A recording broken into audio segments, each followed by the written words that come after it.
Olá, tudo bem? Renato Miguel, da Inovata Consultoria, por mais um episódio do Inovata Podcasts. Tudo bem, Eduardo? Como é que você está? Bom dia, tudo bem? Eduardo, tem uma ilustre pessoa com a gente hoje aqui, hein? Especialíssima, né? Especialíssima, um grande companheiro, um cara excepcional. André, muito obrigado por você estar aqui, tá? Estou muito feliz em te receber aqui no nosso podcast. E eu queria que você contasse um pouquinho a sua história, para o pessoal te conhecer. Eu que agradeço, tá? Estar aqui com vocês, pessoas excelentes, excelentes profissionais que eu admiro muito também. Vivemos várias etapas aí juntos também, fazendo alguns trabalhos, então vamos junto, vamos junto. Aproveitar aí. O André é especialista em transformação digital. Ele tem uma experiência fantástica nessa área. E conta algumas coisinhas para nós, André. Como é que é essa jornada sua de chegar até aqui? Bom, eu sempre gostei de tecnologia, desde jovem. Na época, computadores eram mais inacessível, né? Eu fui ali com minha família, meu pai, classe média, sempre me incentivou. E eu sempre que tinha a chance ali de me envolver com tecnologia, eu aproveitava ao máximo. Quando tive a oportunidade de comprar um computador lá para casa, a gente comecei a ter mais proximidade. Sempre gostei da área. Computador tela verde ainda. Tela verde, ali DOS, Eu lembro no dessa DOS, época. MS-DOS, fiz o curso de MS-DOS lá atrás, na Digitação. época. o disquete, que era um Datilografia bichão da desse tamanho. datilografia. tinha que ter. Lá em casa a gente sempre vinha ali acompanhando também as etapas da evolução do videogame na época, né? Tive Atari, o Dacta, meu primeiro Gradiente, depois o Master System, Mega Drive, fui ali na linha da Sega e sempre. Hoje eu faço isso até lá em casa com meus filhos. E sempre foi muito bom, eu sempre gostei muito disso, né? Depois de adulto foi que eu vim migrando para a área de negócio e trazendo um pouco ali de tecnologia e business ali para dentro do dia a dia da empresa. E me fazendo ali, me colocar, porque ajuda, né? Você saber a necessidade da empresa e você conseguir traduzir isso trazendo tecnologia, né? Essa Ferramental sinergia, esse mesmo. ferramental sempre foi muito importante. Então isso ajudou muito para mim até hoje. A gente costuma brincar e dizer que quando você domina as duas áreas, se torna um mosca branca, né? Aham. É raro, existe, mas é raro, que ninguém vê, né? É, Mas existe. Então isso valoriza, né? O nosso passo também. perfeito. Hoje o nosso tema é pessoas e tecnologia. Transformação digital, mitos e lendas. Tem demais, né? Muito. Sim, e uma das coisas que eu mais queria, estava ansioso para te perguntar quando você chega numa companhia, André, existe muito preconceito, né? As pessoas acreditam que a tecnologia vai tirar o posto dela de trabalho, né? Demais. E como é que lidar com isso aí, hoje assim? É um desafio, né? É um desafio para quem está implementando, em se manter no quesito de, né, no senso da responsabilidade, se sentir ali com uma tarefa importante, porque às vezes no decorrer você às vezes se sente, talvez o que eu estou fazendo não é tão importante para o negócio, o que eu estou fazendo é coisa de júnior, coisa desse tipo. E esse tipo de pensamento ou mentalidade você precisa deixar um pouco de lado. E do outro lado, você conseguir trazer ali, gerar valor para o negócio. Geralmente você tem uma empresa ali, empresas de sucesso são empresas mais tradicionais, que de alguma forma já tem um certo valor em faturamento, e você dizer para o empresário que inovar é importante, se ele replicou aquele modelo, já é um case de sucesso, para que Muito inovar? conforto Tá crescendo, financeiro, né? tá crescendo, Está os resultados crescendo, são pujantes, né? para que inovar, né? Cara, é um desafio fora do comum, né? Porque a pessoa. E é comum o ser humano estar na zona de conforto. É uma coisa que todos nós nos sentimos bem. E não é diferente para ninguém, nenhum empresário. Ó, minha empresa está faturando bem, eu tenho um puta resultado, eu tenho um grande share de mercado, meus fornecedores, a indústria, gostam do serviço que eu entrego. Por que que eu vou para esse novo caminho, né? Essa é a pergunta. E aí, numa hora dessa aí, entra um André vendedor, né? O Cara, qual que é a estratégia que você usa aí para que o cara entenda que ele vai continuar sendo o mesmo? É uma visão minha, né? A empresa continua sendo a mesma. Porém, muito mais veloz, mais ágil e muito distante dos concorrentes. Eu acho que a distância é o que mais aparece, né? Quando você termina um ciclo desse, né? Inicia um novo ciclo. Sim. E é exatamente isso, né? Assim, vender, né? Essa etapa da venda, de você vender algo que é intangível, vender uma promessa, é difícil, né? Cara, Porque você tem que tangibilizar de alguma forma isso, né? Então, você trazer isso numa linha de tempo, tentando demonstrar valor para a empresa, né? Através de um trabalho que às vezes a empresa até paga para ver, né? Uma aposta, né? E você precisa ter um investimento em valores razoáveis para que você possa fazer acontecer realmente uma transformação. Porque uma mudança ela é mais branda, né? Uma transformação ela é muito mais profunda. e se chama transformação digital mesmo, não é isso? É Exatamente. um projeto grande assim, que você pega uma empresa analógica. Analógica não quer dizer que ela não tenha sistema, né? Mas a relação é pessoa com pessoa em todos os processos, isso, né? Exatamente. Uma empresa analógica é aquela empresa que ela tem tecnologia, claro, mas ela se porta ao mercado, ela se posiciona, ela se relaciona de maneira tradicional. Tradicional. Analógica não é baseada em tecnologia, então ela não tem, às vezes, em algumas situações, um formato onde ela consiga escalar o negócio e que seus custos sejam desproporcionais ao seu crescimento. Então, você consegue crescer muito mais do que... E o seu custo ele é desproporcional, ele não cresce relativamente ao... Isso é escalar, né? Isso é escalar. É, Então, né, trazer isso é... a gente tem um problema na consultoria. Ela é escalonável, ela não é escalável. Então, os custos sempre vão crescer proporcional Vão ao juntos. faturamento. Porque a consultoria exige do ser humano estar dentro da sua companhia e tudo mais. Uma transformação digital, não, né? Você tem aquele custo de implantação, certo? E aí, o potencial de faturamento é muito maior e o custo não sobe na mesma proporção, né? Exatamente. Quando a empresa ela faz os deveres de casa, né, faz seu processo de seleção de plataforma, envolve a equipe nesse processo de definição de parceiros, implementa envolvendo toda a empresa, né, seus líderes naquele processo de transformação. Quando você vai para o seu go live, né, sua entrada, sua virada ali, aí você começa a fazer um trabalho, você atenua ali, abaixa um pouco as barreiras de entrada junto ao seu dia a dia. Você vai trazer coisa nova e coisas que às vezes não estão mapeadas e definidas no seu cotidiano da empresa. Então você Nunca precisa trazer. experimentou Nunca aquilo. experimentou e às vezes tem que pedir bênção para um diretor, você precisa interagir com um par seu ali para dizer, olha, vamos fazer essa atividade aqui, eu preciso que você me apoie nessa implementação. Daqui a pouco a gente valida isso e na validação a gente estrutura num processo formal, trazendo isso para uma rotina, né? Certo. Então você precisa criar essas relações, essas parcerias e ir trazendo a empresa como um todo, né? Mas esse profissional aí, André, como é que é, assim, que é para quem está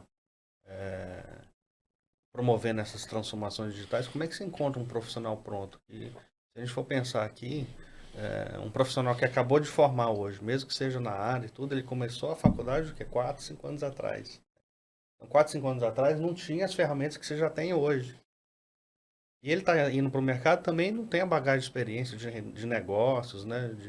De gestão, de lidar com pessoas, isso não aprende de faculdade. E a todo momento sai uma novidade diferente ali, né? Uma Perecível oportunidade, demais, né? Tecnologia. E é o que a gente estava comentando isso na semana, né? Então, são várias novidades que tá vindo com uma velocidade tão grande que o profissional dessa área agora tem que conseguir captar isso, né? Enxergar como oportunidade. Só que não tem gente pronta, né? Como é que você se prepara para atuar nesse mercado aí? Falando um pouco do processo de seleção, é bem difícil, realmente. Às vezes você traz uma pessoa de tecnologia para um formato, um modelo. Por exemplo, nesse projeto que a gente vem trabalhando, eu buscava um profissional da área de e-commerce. Mas hoje eu vejo que eu preciso muito mais de um profissional de negócio do que de e-commerce para fazer esse trabalho. Então, porque a tecnologia ela tá em pé, está no ar, pronta. A gente tem alguns parceiros que fazem a sustentação, mas eu preciso trazer recursos, investimento, relacionar com as indústrias, trazer o que a gente chama de investimento para fazer gerar sell-out, né, em venda. Uhum. Então é difícil. Então no processo de contratação é muito difícil realmente. E Mas até são etapas, André, porque assim, eu lembro quando você pegou esse projeto grande, e aí, gente, o André, ele participou nos últimos 2 anos aí de uma transformação digital numa companhia gigante, e que eu conheço também, que é muito analógica, né? Então, assim, o André, quando você embarcou nessa, era claro essas etapas? Eu preciso agora do mestre de obra, do engenheiro, né? Agora eu preciso do decorador. Fazendo analogia a uma construção civil, então tem etapas, né? E você está falando isso agora, faz todo sentido, porque quando a gente conversava pouco tempo atrás, você falava, cara, precisa de um cara de e-commerce, precisa de um cara disso, que era para construir, basicamente, toda a estrutura para essa transformação. E agora é o cara de negócio. é uma descoberta diária. E continua sendo, né? E respondendo, a gente não sabíamos exatamente o que seria. Na época, a gente tinha criado a área de inovação, digital inovação. A gente não sabia bem o que seria. A gente fez algumas visitas em grandes players em São Paulo para conhecer um pouco e ver o que a gente poderia trazer. Canal digital não é só uma ferramenta, então o e-commerce é uma das ferramentas de um conjunto para você implementar um canal digital, puxando ali a empresa como um todo, o grupo, para uma pegada mais digital, e depois eu vou falar um pouco sobre digital first, né? Mas trazendo um pouco disso tudo, a gente eu fiz algumas provocações na época, com investimento curto, inclusive a mentalidade um pouco do todo, né? Um pouco distorcida no sentido de capacidade de investimento, de representatividade desse negócio dentro do contexto, do tempo de atenção dedicado para isso. A gente fez um piloto. Eu basicamente contratei um programador. A gente fez um investimento pequeno, R$6.000. E a gente desenvolveu as telas e especificou o algoritmo por trás dessas telas para desenvolver que a gente chama de pedido eletrônico. Tá. Então começou com o básico mesmo, MVPzinho. Um MVPzinho, pequeno, protótipo. Esse MVP, a gente fez todo um processo de implantação dele como se fosse um grande software, capacitando a equipe com a pegada. E ele escalou rápido e a gente chegou a alcançar ali um faturamento médio de 3 milhões mês. Quantos vendedores entraram nesse MVP? Ali por volta dos seus 430 vendedores RCAs. Caramba. Que virada, hein? E aí todo mundo é um desafio, né? Você convencer o vendedor a vender por um outro canal, né? Porque ele não enxergue isso como concorrência, né? Sim, e foi bem interessante, porque durante o processo de implementação, a gente vai para campo e a gente escutava algumas histórias do tipo assim: bom, agora eu não preciso mais da visita do representante. Pode. As ameaças. As ameaças. E isso a gente já estava fazendo a implementação, validação do protótipo ali, das telas, das funcionalidades. E a gente escutava esse tipo de brincadeira, né? Do cliente, inclusive. E eu tinha que olhar para o RCA, para o representante, para o vendedor ali, e dissesse, calma que não é por aí. Não é por aí, né? O papel vai mudar, né? Vai mudar. Muda o papel. Inclusive foi no nosso segundo podcast. A gente falou sobre isso, né? Falamos. O papel do vendedor externo. E dentro dessas ameaças, qual foi que mais latente? Teve as piadas, né? Mas a ameaça que você viveu mesmo assim, que você precisou contornar, qual foi? Acho que a grande ameaça realmente é como é um projeto B2B, né? A gente chama de B2B like C. B2B porque é de venda para revenda, né? Venda para relação empresarial. Mas o like C no toque pessoal, tanto na parte de interface, de software, quanto na relação e na abordagem que a gente faz junto ao time. Então, para nós, quando a gente especificou, desenhou e implementou o projeto, a gente acreditava, e acredita, claro, mas acreditava no início, que a figura do representante, ele era como se fosse o grande maestro. E a gente iria dar poderes para ele. No sentido dele arquitetar junto ao cliente dele, né? Porque a gente diz que ele precisa ser vendedor, mas além de vendedor, consultor, e um pouco mais que isso, ele precisa ser uma espécie de influencer digital, no sentido de fomentar as ações do canal digital para com o cliente dele. É uma profissão em transformação a todo instante, né? Exatamente. Então, os mitos e desafios era essa ferramenta vai fazer com que o cliente não precise mais de mim, ou a minha comissão vai ser reduzida, ou eu não vou ganhar comissão, ou eu vou perder o cliente. Esse tipo de mitos, né? Esse é, acho que é o maior mito. Esse E foi aí, o como é que maior. você convence, né, um vendedor que está há 15, 20 anos com a representação, de que ele precisa mudar a atuação dele mesmo, né? Ele precisa se transformar, aceitar novas ferramentas, né? E como é que é isso? É um desafio maior do que entender os algoritmos, né? Sim. A gente teve... primeiro mostrar a seriedade do projeto, né? E uma voz única, né? Tanto da diretoria quanto a forma como você conduz o projeto. Então, essa seriedade no projeto demonstra na percepção da equipe a importância do projeto para o negócio. Então, é um caminho sem volta. Uhum. Segundo mexer em variáveis, talvez não seja o caminho. Porque isso aí realmente vai mexer, ainda mais na etapa inicial, E na o custo está implementação, estabelecido, né? Não seria importante isso, não ia mudar nada, não né? iria mudar. É. Né? E essa é a falha de outros projetos por aí, né? A gente O vê pessoal falhar, acaba, o cara quer mexer na estrutura do que já tem, né, André? mexe na estrutura, no início de um projeto, o projeto ainda não é relevante, é um projeto Ixi, caro, aí todo mundo sabota. aí o pessoal sabota e o projeto não flui, né? Ah. No nosso caso, a gente optou nessa parceria com o vendedor, com o RCA e trabalhando em conjunto. Mas você falou um negócio que me encantou. Na verdade, a venda é consequência e o papel da pessoa, ele é influenciador. É a primeira vez que eu escutei isso. O vendedor influenciar na compra. Sim, E aí, esse foi o grande trabalho que desenvolveu dentro do sim. projeto? Foi porque a gente trouxe no conjunto de soluções que nós adquirimos, uma delas era uma ferramenta de marketing, de impulsionar negócio, né? Então a gente tem lá réguas de relacionamento, né? Régua da primeira compra, régua da recompra. O cliente deixou um carrinho, abandonou um carrinho, a gente consegue startar uma mensagem para o RCA dizendo, olha, o seu cliente deixou um carrinho lá em aberto, porque você não dá uma ligada para ele e tenta fechar. E a gente chegava na frente. Por exemplo, as ações subiam para o e-commerce e a gente disparava para a base de clientes, dizendo, olha, tem uma ação aqui da indústria tal, 10%. E a equipe, habitualmente, historicamente, é acostumada a fazer essa ponte com o cliente, né? Dele chegar e dizer, olha, eu tenho essas ações. Do canal tradicional, que é o offline, né? Então, a gente chegava na frente. Então, é um negócio... Agora tem aqui também, né? Por aqui. Tem aqui também. E o cliente Ah. começou a fazer o caminho inverso, dizendo, olha, recebi aqui uma mensagem e você não me ofereceu ainda esse desconto.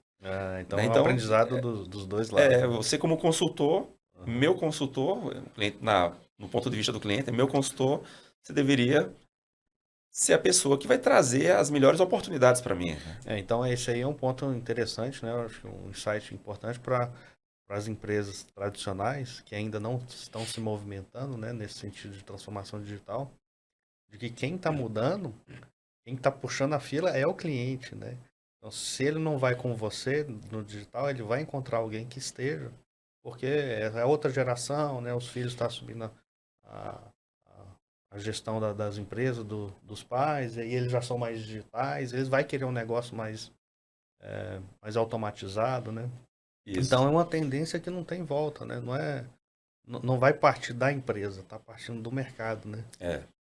Exatamente isso que você disse, né? Assim, realmente essa é um caminho, a gente brinca lá que é como se fosse a tecnologia é um bitrem sem freio descendo na ladeira. Ninguém segura, né? Ninguém Então, segura. vai vir. O negócio é como adequar, né? Mas esses foram alguns desafios que a gente pegou, né? Isso aí é bem crítico, é bem difícil, né?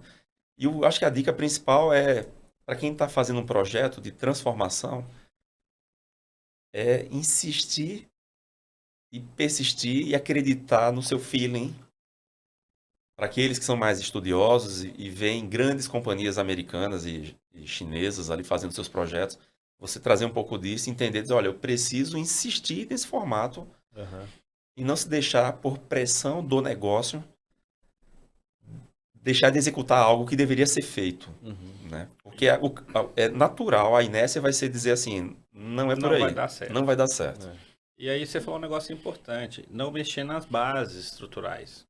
Porque ao longo dos anos, eu venho visto muita coisa acontecer, mas desde que você não mexa, não movimente a base estrutural de um vendedor, de um representante, da pessoa lá, que é receita, comissão, variável, porque esse custo já está estabelecido no modelo anterior. É você empacotar essa transformação como que, ó, você vai ser mais veloz, você vai ter mais investimento no ponto de venda, você vai ser vanguardista, né? Você vai ser o primeiro a oferecer esse modelo de venda.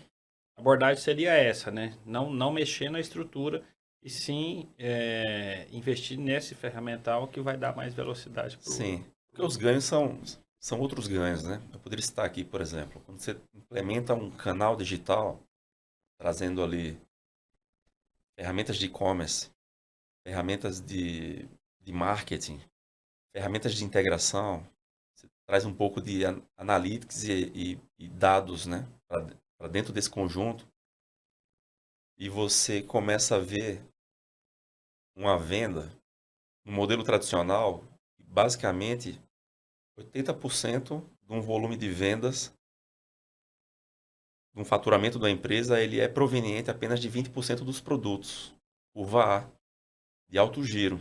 Mas ele não é o de maior markup, maior margem. Quando você traz um projeto de e-commerce, um projeto de canal digital, você tenta preencher essa lacuna girando produtos de curva B e C. Então você tenta preencher ali com o e-commerce. Exatamente, você vai atrás desses 20% de produtos não complementares, né? Aliás, 80% de produtos complementares para gerar mais 20% de receita para dentro do negócio.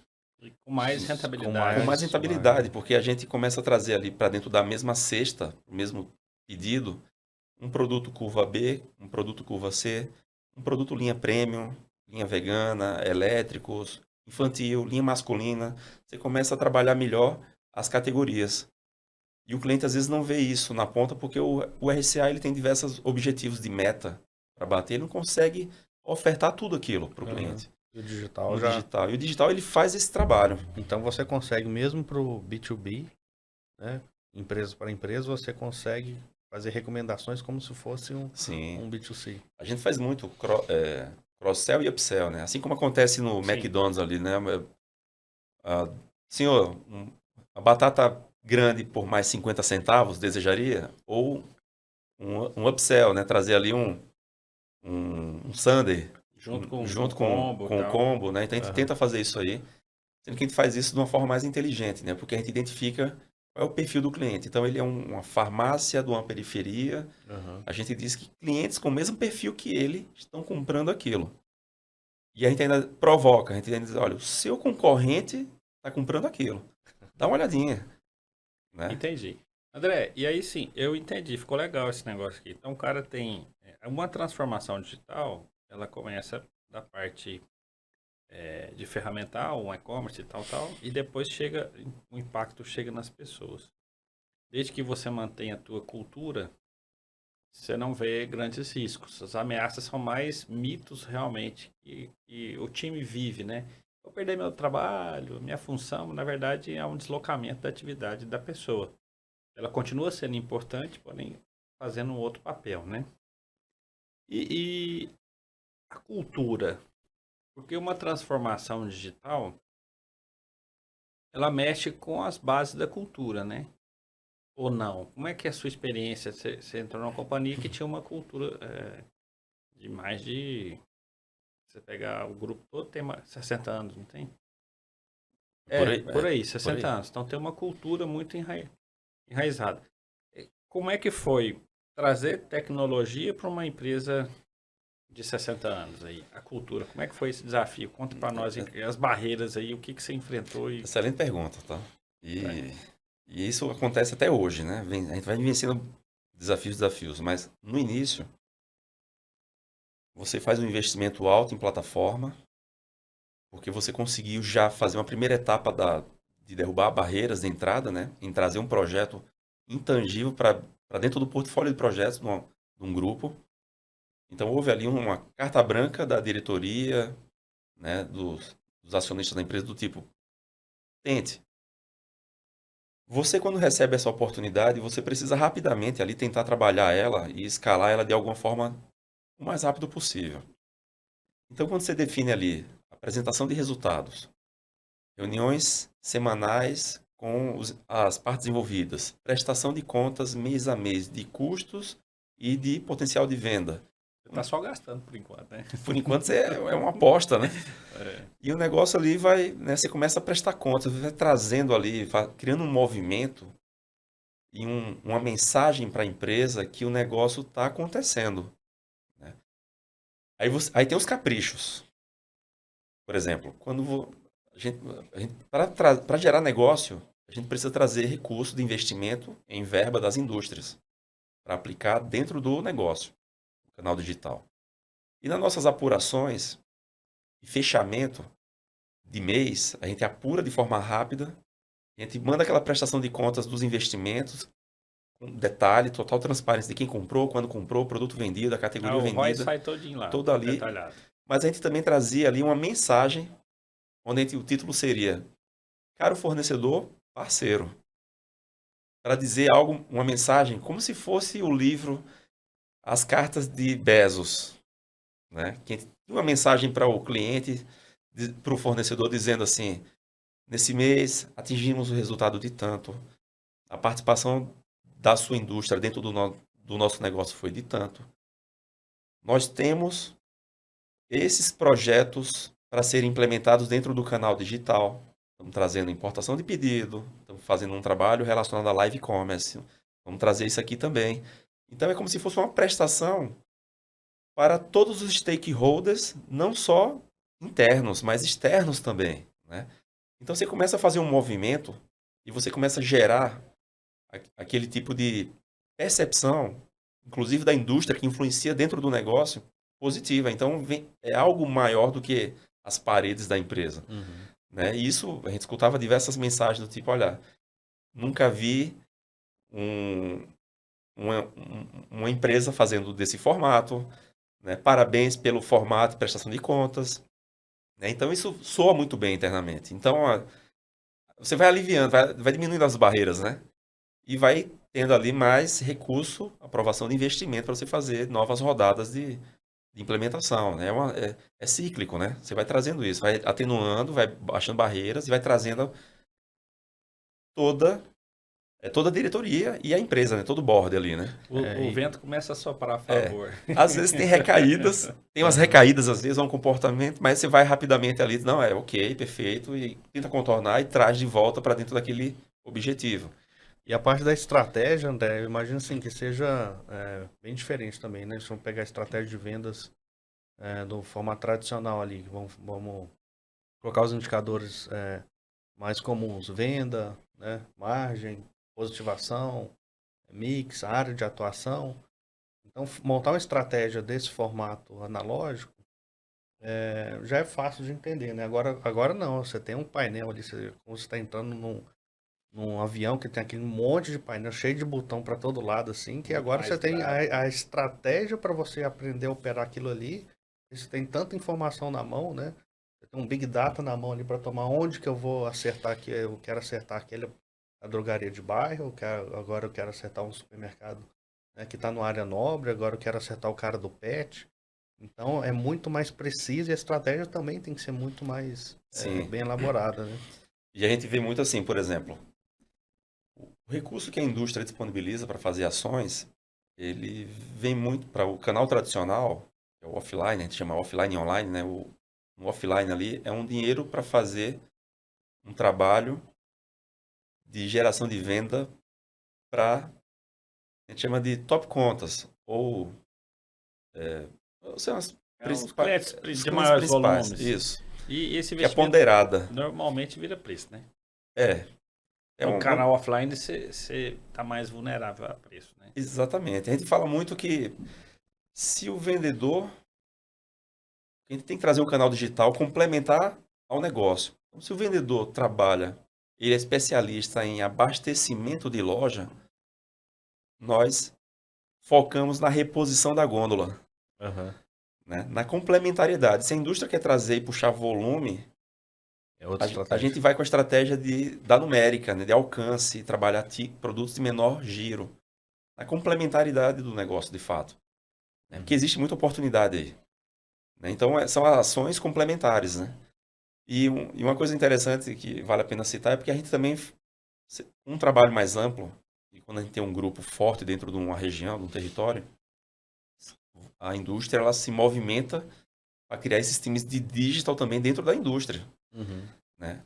Até porque o recurso de investimento, ele não pode ser o dinheiro do selim do comprador.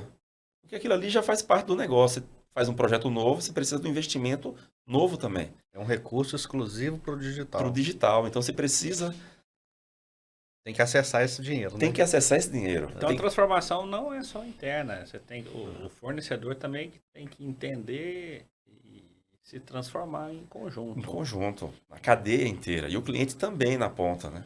Você traz um recurso novo para fazer um negócio novo, complementar. E o cliente ele precisa também. A gente tem movimentos, aquele cliente que compra de maneira totalmente autônoma, independente. Então esse já foi digitalizado. Isso cada vez mais, né? E cada vez mais. Mas tem aquele cliente ainda que ele está no processo de. É uma palavra nova que surgiu agora, mais recente, é do letramento, né? Digital. Ele ainda não está digitalizado, né? Ele ainda tem uma abordagem tradicional, ele tem um pouco de. A tecnologia para ele ainda é um dificultador, então ele tem as barreiras dele. Então o RCA, ele precisa ser. A gente fala que a mentalidade certa, né? E o RCA ele precisa ter, são 3 passos. O primeiro deles é ele estar muito bem preparado na utilização da ferramenta. O segundo passo é ele cadastrar o cliente na ferramenta e treiná-lo. E o terceiro e último passo é ele, já que fez isso, positivo o cara. Positivo o cliente a primeira vez, deixa ele fazer o primeiro pedido e Deixa experimentar. deixa ele experimentar. Pronto, aí com base nisso, alguns vão comprar de maneira autônoma, outros de maneira híbrida e outros continuam no modelo tradicional. E tudo bem. O importante é que a ferramenta veio e ela foi implementada e qualquer uma das 3 formas o cliente está usando e mais, você lá por trás está entendendo o modelo de compra desse cara, você está entendendo o que ele mais vende, você está entendendo o que você pode gerar de valor para ele e tudo mais, né? Ao final do dia, o que você quer? Ver se faz sentido. Você quer entender mais o teu cliente para poder vender melhor para ele. E se vender melhor significa ele girar mais, ele ganhar dinheiro, você ser uma solução completa para ele, né? Basicamente é isso. A gente tenta atender os objetivos e necessidades da indústria, atender os objetivos e necessidades do cliente, né? A gente fala que a conveniência, inclusive, vence o preço. Sempre, né? Sempre. Às vezes, a gente já escutou diversas histórias de clientes dizendo o preço de vocês não é o mais barato, mas eu tenho aqui a facilidade de comprar no meu tempo, numa plataforma amigável, fácil de usar, né? Não tem que ficar gastando tempo com cotação, Com cotação, manual, né? aguardando o vendedor, né? E o vendedor tenta empurrar o que... Cara, isso é uma informação extremamente rica, né? Você vê que o depoimento do cliente. A experiência de compras influencia na Sim. decisão do Na decisão de escolher o fornecedor. Sim. É. Inclusive, a gente considera isso tão importante que o saque do e-commerce, ele fica do meu lado. Eu faço questão, porque escutar as diversas situações que acontecem, tem um time para atender os clientes do canal digital, as diversas situações que acontecem ali, a gente registra isso, e aquelas que têm maior similaridade, a gente tenta de alguma forma contornar. Então é um saque que vai parecido com a estratégia da Dell lá atrás, né? Conectada direto com o presidente para realmente ser um saque que Que atua. escuta o cliente e realmente se movimente, Se né? movimenta. A maioria das empresas, você liga no saque e já, de cara você já escuta 5 minutos de musiquinha, né? Então Exatamente. já é um desrespeito no E na saque? início. E a gente vê que, por exemplo, aí do lado da indústria, né, a gente vê assim, por exemplo, quais são as fortalezas e fraquezas, né? Então, a gente vê que a indústria, às vezes, ela, olha, eu vendo, uma fortaleza é vender em Goiás. Uma fraqueza, eu não estou com a venda tão boa na região de Distrito Federal. Então, a gente consegue utilizar a plataforma para gerar negócio, por exemplo, pode conceder um desconto comum, aberto, geral, mas para a região do DF, um desconto mais forte. Então, somente os clientes daquela região, utilizando geolocalização, vão ter acesso àquele desconto mais agressivo, no sentido de da gente preencher lacunas e oportunidades Regionais, né? regionais para Isso. gerar negócio. E isso já conectado com a indústria tomando esse tipo de decisão. Exatamente. Né? Esse que é o ponto. Antigamente, a indústria não tinha Eu não tinha essa essa informação. informação para tomar essa decisão. Ficava na mão É. do intermediário ali, né? Por isso que essa apuração dos dados e essa prestação de contas e transparência do que está funcionando ou não, e quando vira um mês você faz um fechamento e compartilha disso com a indústria para tomar essas decisões corretas, né? É fundamental. A gente consegue fazer isso por região, a gente consegue fazer isso por ramo de atividade e por tamanho de PDV, tamanho de loja também. Bacana. E, André, se a gente for pensar aqui no mercado, né? Eu sou um comerciante, tenho uma distribuição, né? E eu quero ir pro digital. O que eu tenho que fazer primeiro? É procurar um profissional, acessar uma consultoria? E como que eu tenho que agir, né? Se eu não sei, se eu sou totalmente ignorante nessa área. Né? Boa pergunta. Eu sou analógico. Estou na lógica. É. Bom, eu acredito que se você não tem alguém com habilidade interna, você precisa ter alguém. Né? Seja uma área de TI mais proativa, mais inovadora, ou um pessoal, uma área de marketing que conheça um pouco de TI para poder fazer essa ponte. Se você não tem as competências e habilidades para comércio digital, antes de você abrir um e-commerce, talvez você possa vender em alguns marketplaces. Para você começar a trazer um pouco de cultura. Uhum. Você não precisa ter Você uma vai plataforma. experimentar ali, porque tem uns desafios logística, tem operação, recebíveis. Tem toda uma Conciliação, venda no cartão, venda no Pix, É. em plataformas. Você tem o pagamento da comissão para porque você se torna um seller, né, um vendedor Sim. dentro de uma plataforma. Né? Uhum. Existem diversas, né? Mas eu acho que dar esse passo seria fundamental para você trazer um pouco de habilidade e cultura e identificar a oportunidade. Quais são os produtos que estão vendendo nesse ambiente digital, né? O que está acontecendo? Quais são as demandas, né? Que às vezes você tem que trazer... às vezes você tem uma marca própria, ela não é vendável dentro do marketplace. Às vezes você tem um produto que é de combate e é produto commodity. Então você precisa... O diferencial é preço. E existem ferramentas, a gente chama de robôs, né? E ele simplesmente pega aquele SKU e ele checa isso em diversas ferramentas, ele vê o preço. E ele vê se o seu preço de um produto específico, né?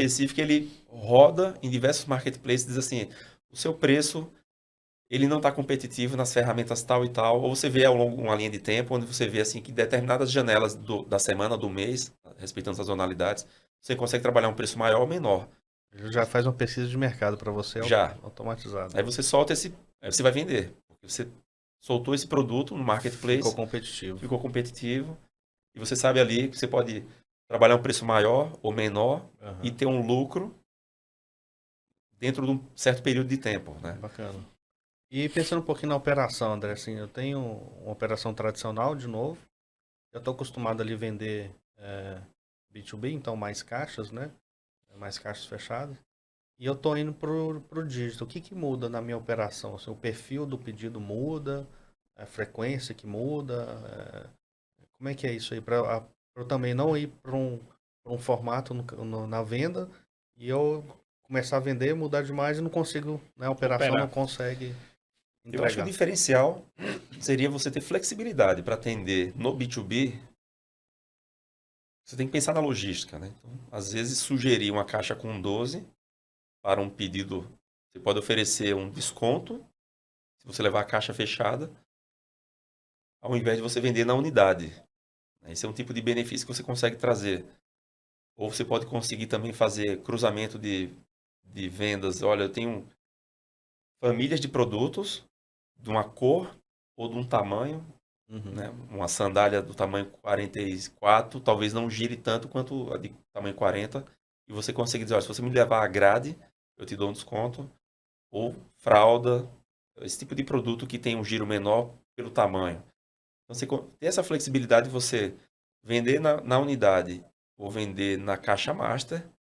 Eu acho que a ferramenta seria o diferencial, né? Então, se você conseguir atender nas duas pontas, melhor. Né? Nós temos um cliente lá em Fortaleza que ele é distribuidor também. E a indústria tem alguns incentivos nos portais direto. E toda vez que a gente está lá, a gente vê dando pau lá. Porque o desconto vem por esse canal, aí o pedido vem por aqui, o restante do pedido vem por outro canal. Como é que eu que estou entrando agora vou conciliar, vou resolver essa parada? Porque eu vejo lá dar pau toda hora. O pedido vai, o outro não vai, porque não tem convergência nos modelos de venda, né? Isso é um desafio, né? Como é que você fez lá porque você tem um canal digital, você tem uma plataforma, você tem um vendedor aqui com força de venda tirando pedido, certo? Você tem a indústria atacando o cliente lá também nas plataformas das indústrias. Como é que você juntou tudo isso aqui? E aí eu fico vendo o CD lá. Eu recebo pedido daqui, recebo pedido daqui, recebo pedido daqui. Como é que eu... Esse é um desafio. Eu acho que essa é a pergunta de $1 milhão. Porque realmente é um desafio, né? Porque existe, como você comentou, né? Existe um movimento de grandes marketplaces de indústrias alcançando o cliente direto, podendo ser o D2C, né? Que é o Direct to Consumer, para o consumidor final, a indústria atendendo o consumidor final. A indústria atendendo. O B2B, né? É o Business to Consumer, que é a venda para revenda, e aí o marketplace fazendo esse trabalho, vendendo também, ou a gente chama de operador logístico, que tem as ferramentas que vendem também, a gente opera como um operador apenas de broker, logística, né? O broker, né? E os diversos e-commerce, inclusive o nosso.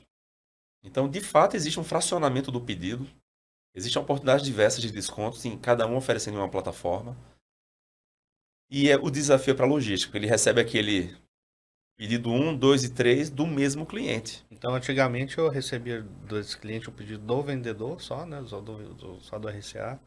E agora, em vez de receber um, eu estou recebendo 3, 4 pedidos, né? Para entregar no mesmo local e esses pedidos, logisticamente, se for de uma vez só, o custo é reduzido, né? Então, mas se ele pegou o fechamento errado da carga... Se pegou um fechamento, se fechou o pedido no outro dia... O caminhão vai ter que ir 2 vezes. Exatamente. Exatamente. Então aumenta a complexidade da operação logística, aumenta o custo, né? Então tem que... A gente imagina, houve um movimento mais frenético das indústrias para atender o varejista. E agora houve também aí vamos chamar de consolidação, né? Uma acomodação das plataformas, dizer, olha, não é só preço, agora se busca uma venda saudável.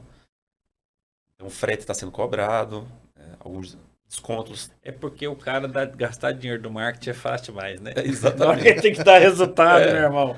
Aí ele coloca comissão, frete, enquanto tem o recurso do marketing disponível para atrair, vai, né? O cara vai muito bem, né? E agora a gente está um movimento um pouco de consolidação, né? Dessa consolidação e acomodação dessas plataformas. Então, alguns já desaceleraram um pouco, né? Alguns se mantêm. Nós acreditamos que o cliente talvez ele não vá comprar mais do que 3 plataformas, sendo ele um marketplace, alguns e-commerce dos seus distribuidores, aqueles que têm um sortimento maior, né? E 2 ou 3 e-commerce ele vai se relacionar, não mais que isso.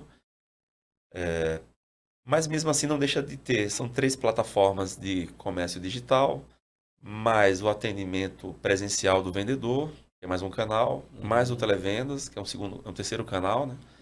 Então, isso tudo, os pedidos chegam ali fragmentados numa logística que precisa separar, às vezes, o pedido do cliente, diversos pedidos do mesmo cliente, né? Então, o desafio é você trazer tecnologia para você consolidar em algum momento, utilizando tecnologia, e entendendo que eu tenho um pedido 1, 2 e 3, não interessa o canal, mas que eu preciso entregar numa única entrega, Uma única entrega. mas com as notas e pedidos separados, né? Para você, o cliente ele precisa entender o que ele pediu, né? Uhum. Eu comprei isso no marketplace, esse outro aqui eu comprei via vendedor. Eu recebo tudo junto, mas eu sei que o pedido 1, Ele do fulano, fulano, comprei nesse canal. E assim, até para assim. facilitar para o varejista também, né? Tá recebendo aquilo ali, em vez de receber 3, 4 entregas, receber uma só facilita para o conferente, facilita para quem está Facilita lançando tudo, nota, né? A operação também no varejo é muito intensa, né? muito intensa. Enquanto os fornecedores. Mas esse é o ali, desafio, não é simples, e eu acho que está todo mundo aí trabalhando um pouco para. Esse é o grande desafio agora, né? Então eu acho que alguém está fazendo isso muito bem feito. Talvez grandes empresas, grandes companhias tenham feito isso de forma muito bem feita. Uhum. Você tem aí uma corrida, talvez, por pequenas e médias empresas aí no sentido de tentar fazer um pouco disso também, né? Porque não é simples, né? Você requer. Primeiro você tem que ter ali processos maduros e bem definidos Uhum. dentro da empresa, né? Um IRP estável, funcional, com toda a parte de separação, WMS e radiofrequência trabalhando em conjunto, para que você possa evoluir e trazer esse tipo de consolidação dos pedidos, né? De maneira digital e física, né? Não, bacana. Falamos da distribuição, mas olhando um pouquinho para o varejo, o que que isso impacta na transformação digital? O que que ela impacta no varejo? É um assunto muito rico, né? Daria até outro podcast, mas dá para pincelar aqui umas tendências para o varejo também. O que o B2B, o outro B, está vendo desse movimento? Como é que é o comportamento dele, né? Porque eu E a vejo... transformação dele também, Exatamente, né? porque que ele tem que... ele pode ir para o caminho do EDI, suprimento automático. Então, ele também se transformar. Porque pensa, e o terceiro pilar é a execução na loja, né? Então, a gente está falando, por enquanto, só na relação comercial. E aí depois eu quero buscar um pouquinho desse assunto que é, beleza, eu comprei, eu vendi, e agora, né? Como é que a gente vai impactar o consumidor lá no momento de compra dele? Então, o cliente lá, como é que você está vendo esse movimento dele, não só de compra, mas de melhorar basicamente a estrutura dele de tecnologia para aproveitar melhor e ser mais produtivo, uma vez que os fornecedores estão indo para esse caminho? Excelente pergunta, né? Daria de fato outro podcast. Com certeza. Não só um, esse assunto é muito rico. Esse aqui você conversa 3 horas dele, você não repete uma pergunta, né? Mas a gente tem feito o quê, né? Por exemplo, quando a gente traz o time, a gente tem visto e tentado trabalhar um canal digital é como se fosse uma camada, uma interface de relacionamento com o cliente. Então, quando a gente faz um caminho, a gente vê um e-commerce muito mais relacional do que somente transacional. Uhum. O que eu quero dizer com isso é que, por exemplo, quando a gente vem trazendo ali as imagens dos produtos, a gente traz o descritivo, as imagens, a gente tenta trazer imagens, a imagem principal, imagem secundária, dicas de posicionamento do produto na gôndola, aquele produto, se ele é líder de categoria ou não. Então a gente traz conteúdos. Já dá algumas dicas de execução lá na ponta. Exatamente, no ambiente digital ainda, né? Bacana. Esse é um primeiro movimento. Então a gente começa a ver que o RCA e o cliente começa a estudar também no canal digital. Então, não é só transacional. Então, você começa a treinar o seu próprio cliente. Exatamente. Né? Então é um trabalho educativo nesse sentido, né? Quando o cliente ele começa a ganhar e despertar consciência de que aquela plataforma de alguma forma está ajudando ele, seja com conteúdos de dicas de gestão de contas a pagar, dicas de utilização de produtos, dicas de aplicação daquele produto, de gestão do manuseio do produto dentro do PDV. Então ele começa a ver que ele tem ali não só um canal de venda, mas um canal de estudo, desenvolvimento. de desenvolvimento, né? Um parceiro, né? Então, esse é uma primeira etapa, né? A gente também trabalha e a gente tenta ajudar o cliente no amadurecimento dele. Sempre a gente tem alguns clientes que nos perguntam, olha, qual tecnologia usar, como usar, e a gente faz a visita, que é uma abordagem muito consultiva, inclusive, em alguns clientes, né? Quando eles precisam, porque, por exemplo, a cotação, quem estiver preso na cotação é algo que a gente vem aí, ultimamente vem falado muito de inteligência artificial e, né? Aquele vendedor ou aquele cliente trabalha a cotação. Aí a figura do representante realmente talvez ela não seja tão necessária para aquele cliente ou aquele vendedor que só faz isso, né? Lá na ponta, aí voltando para o varejo, hoje está muito simples, né? Ele fazer a exportação de um dado dele, um pedido, podendo ser um arquivo contendo diversos pedidos de lojas diferentes, inclusive, ou vários arquivos, um pedido de cada loja. Os IRPs hoje estão trazendo isso de forma muito nativa, muito natural. Então você faz uma sugestão de compra baseada na sugestão do próprio IRP, mais o feeling do comprador, você gera um arquivo. A gente consegue, do lado de lá, fazer a importação desses pedidos, né? Então a gente faz uma importação de maneira sem intervenção humana, esse é um formato. A outra é a gente importa, a gente coleta o pedido e manda para o representante, e ele consegue ali Adaptar, colocar sua sugestão, complementar e segue o fluxo. A terceira é o cliente baixar um Excel no e-commerce, 2 colunas, o EAN e a quantidade, ele Ctrl+C no sistema dele, Ctrl+V na planilha, preenche, salva no Windows, já sobe, já importa. Muito fácil, né? E a última é uma grande lista seca, sem tanta imagem. Bem simples, você vai ali, Ctrl+C, Ctrl+V, vai preenchendo e faz um pedido rápido, sem tanta interferência visual. Esse tipo de facilidade para o varejista, que tem ali um mínimo de recurso tecnológico, um mínimo de pessoas que tenham habilidades técnicas para tentar fazer esse tipo de cruzamento de dados, ele consegue usar e bem surfar raso mesmo, bem raso, ele consegue entregar. ele consegue entregar e fazer e se beneficiar desses recursos, né? Então esse tipo de facilidade ajuda muito no dia a dia, né? Bacana. Então o varejo também tem que, além disso, né, de automação na parte de pedidos, ele também tem que enxergar a mudança de consumo do cliente dele, né, do consumidor, do shopper. Porque o varejo também está sofrendo algumas ameaças, né? Ele não vai deixar de existir, nunca, né? Mas alguns canais estão ganhando uma velocidade, né?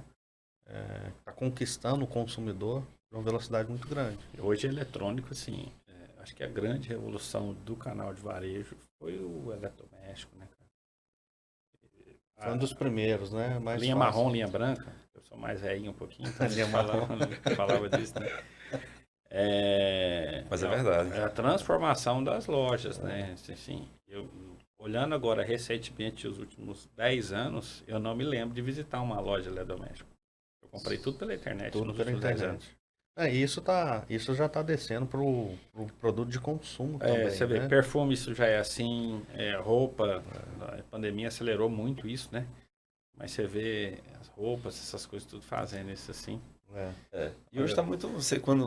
É comum você chegar, por exemplo, numa farmácia e você pedir ali realizar um pedido de compra. De queijo. E a pessoa do caixa pergunta qual é o seu CPF, né? Então você já está dando um dado seu como consumidor, né? Para aquela loja, né? No sentido dele saber exatamente o momento que você comprou, o tipo de produto que você comprou, qual que é a frequência de compra. Isso tudo é dado, né? E esses dados é o novo petróleo. Como que o varejo consegue captar mais dados do cliente, né? A gente já viu lá atrás, eu falo lá atrás, assim, 4, 5 anos atrás, a Amazon começa a lançar lojas 100% autônomos, né? E aí começa a captar a informação de cliente, mas isso ainda está um pouco distante da nossa realidade. Mas já tem muita ferramenta disponível, né? De capturar informação fora o CPF do cliente. Como é que a gente pode fazer isso usando a Hoje tecnologia? já é muito comum o supermercado ter os seus programas de relacionamento. Uhum. O seu próprio cartão. Ali já é uma forma de capturar dados e entender o comportamento daquela audiência, daquele público, daquele cliente, né? Então, eu acho que o primeiro ponto é você ter estrutura sua retaguarda, Aham. traz um programa de relacionamento, seja o mais simples possível, mas conseguir evoluir ali com a captura de um dado de cartão ou de um dado do CPF, por exemplo, Aham. no sentido benéfico, né?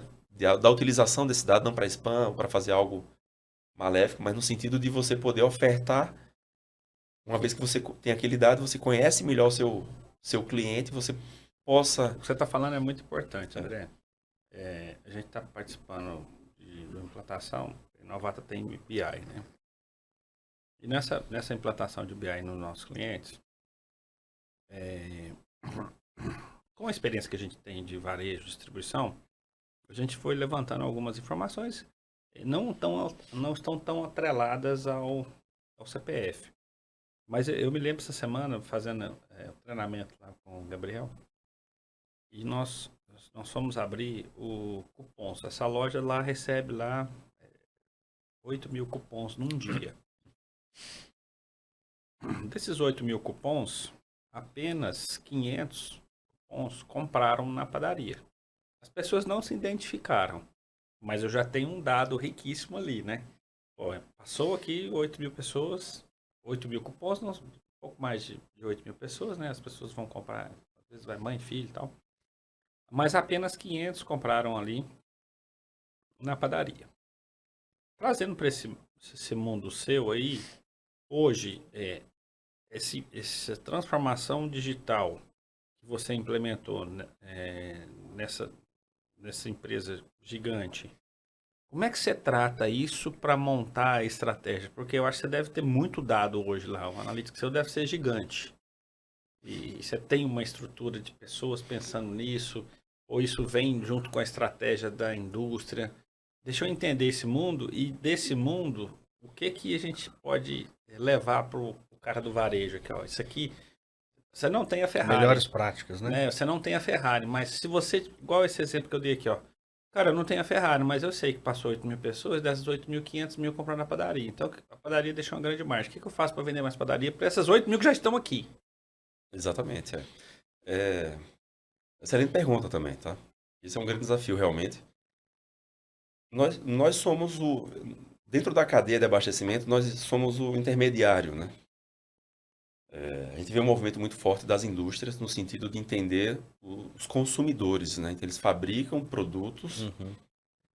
visando atender determinado público, né? Determinado consumidor. A nossa operação ela é muito mais voltada à distribuição. Mas, como B2B, então, obrigado. Nós temos o dado de venda, o histórico de venda deles do canal offline. Quando você traz um canal digital, você se beneficia desse histórico para gerar negócio para o online. Então, a gente vê ali, Então tem uma história ali, né? já tem uma história, exatamente. Quando você começa a trabalhar ali safras de clientes, né? Então, você separa ali um determinado período de safra de cliente antes do e-commerce, depois do e-commerce, né? Antes de um determinado movimento de uma indústria e depois desse movimento. Então você começa a entender comportamentos. O que muda muito, assim? Consumo de produtos. Às vezes a gente vê muito assim, o cliente começa a se relacionar com a marca nova, ele faz uma experiência, Gosta? gosta, girou no PDV e Já ele tem. vai lá e espera que aquela ação esteja no mês seguinte ali para ele poder repor. Aham. Então ele começa a se relacionar com aquela marca nova ou com aquele produto que às vezes ele não conhecia. Fragrância, embalagem. Fragrância, embalagem, tal. né? Então essa é uma Tá. estratégia que ele também pode usar com o cliente dele, né? O E varejo pode usar com o shopper. Exatamente. Na figura do varejista, lá na loja, ele entender realmente utilizando ali uma forma dele identificar o cliente, que esse é o grande ponto, né? Ele precisa identificar o cliente dele, para ele perceber ali recorrência, comportamento público, e ele consiga ali ofertar e até ajustar Uhum. os pedidos de compra dele baseado nesse comportamento, ou layout de loja, trazer Comunicar ali, com esse cara. Né? comunicar, trazer, né? Buscar essa sinergia. Uhum. Porque você maximiza ali o seu espaço, né? Sim. Então, eu acho que o grande desafio é entender isso, né? Identificar, que é difícil, não é tão simples, Uhum. mas identificar, seja ele pelo giro de produtos, mas seja ele também pelas demandas. E mesmo quando você oferta algo e não há o consumo, aquela informação ela vai te servir de Aprendizado. aprendizado também.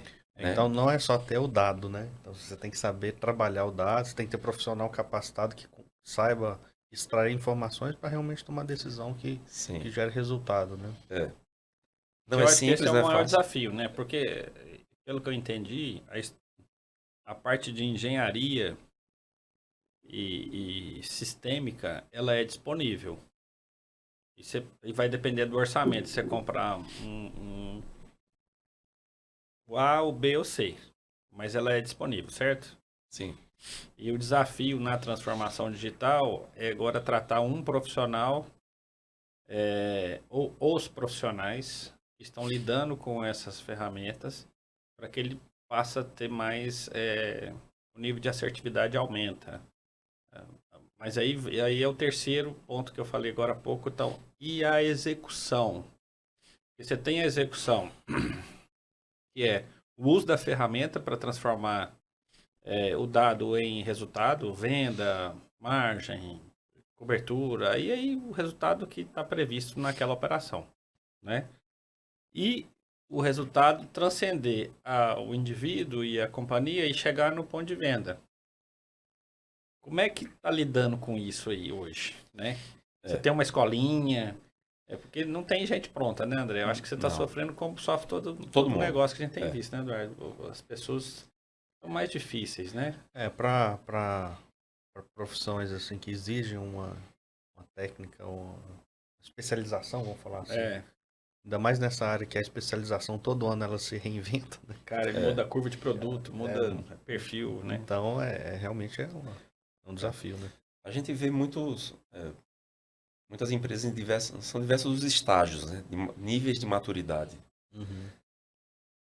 E o processo de digitalização, no Brasil, ele ainda está acontecendo. Não é algo que existe aí uma jornada grande nesse início letramento ainda, né? digital, exatamente. Adorei essa palavra.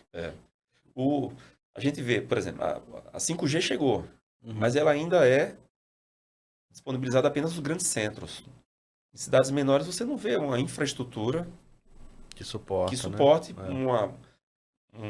Um comércio baseado em internet, né?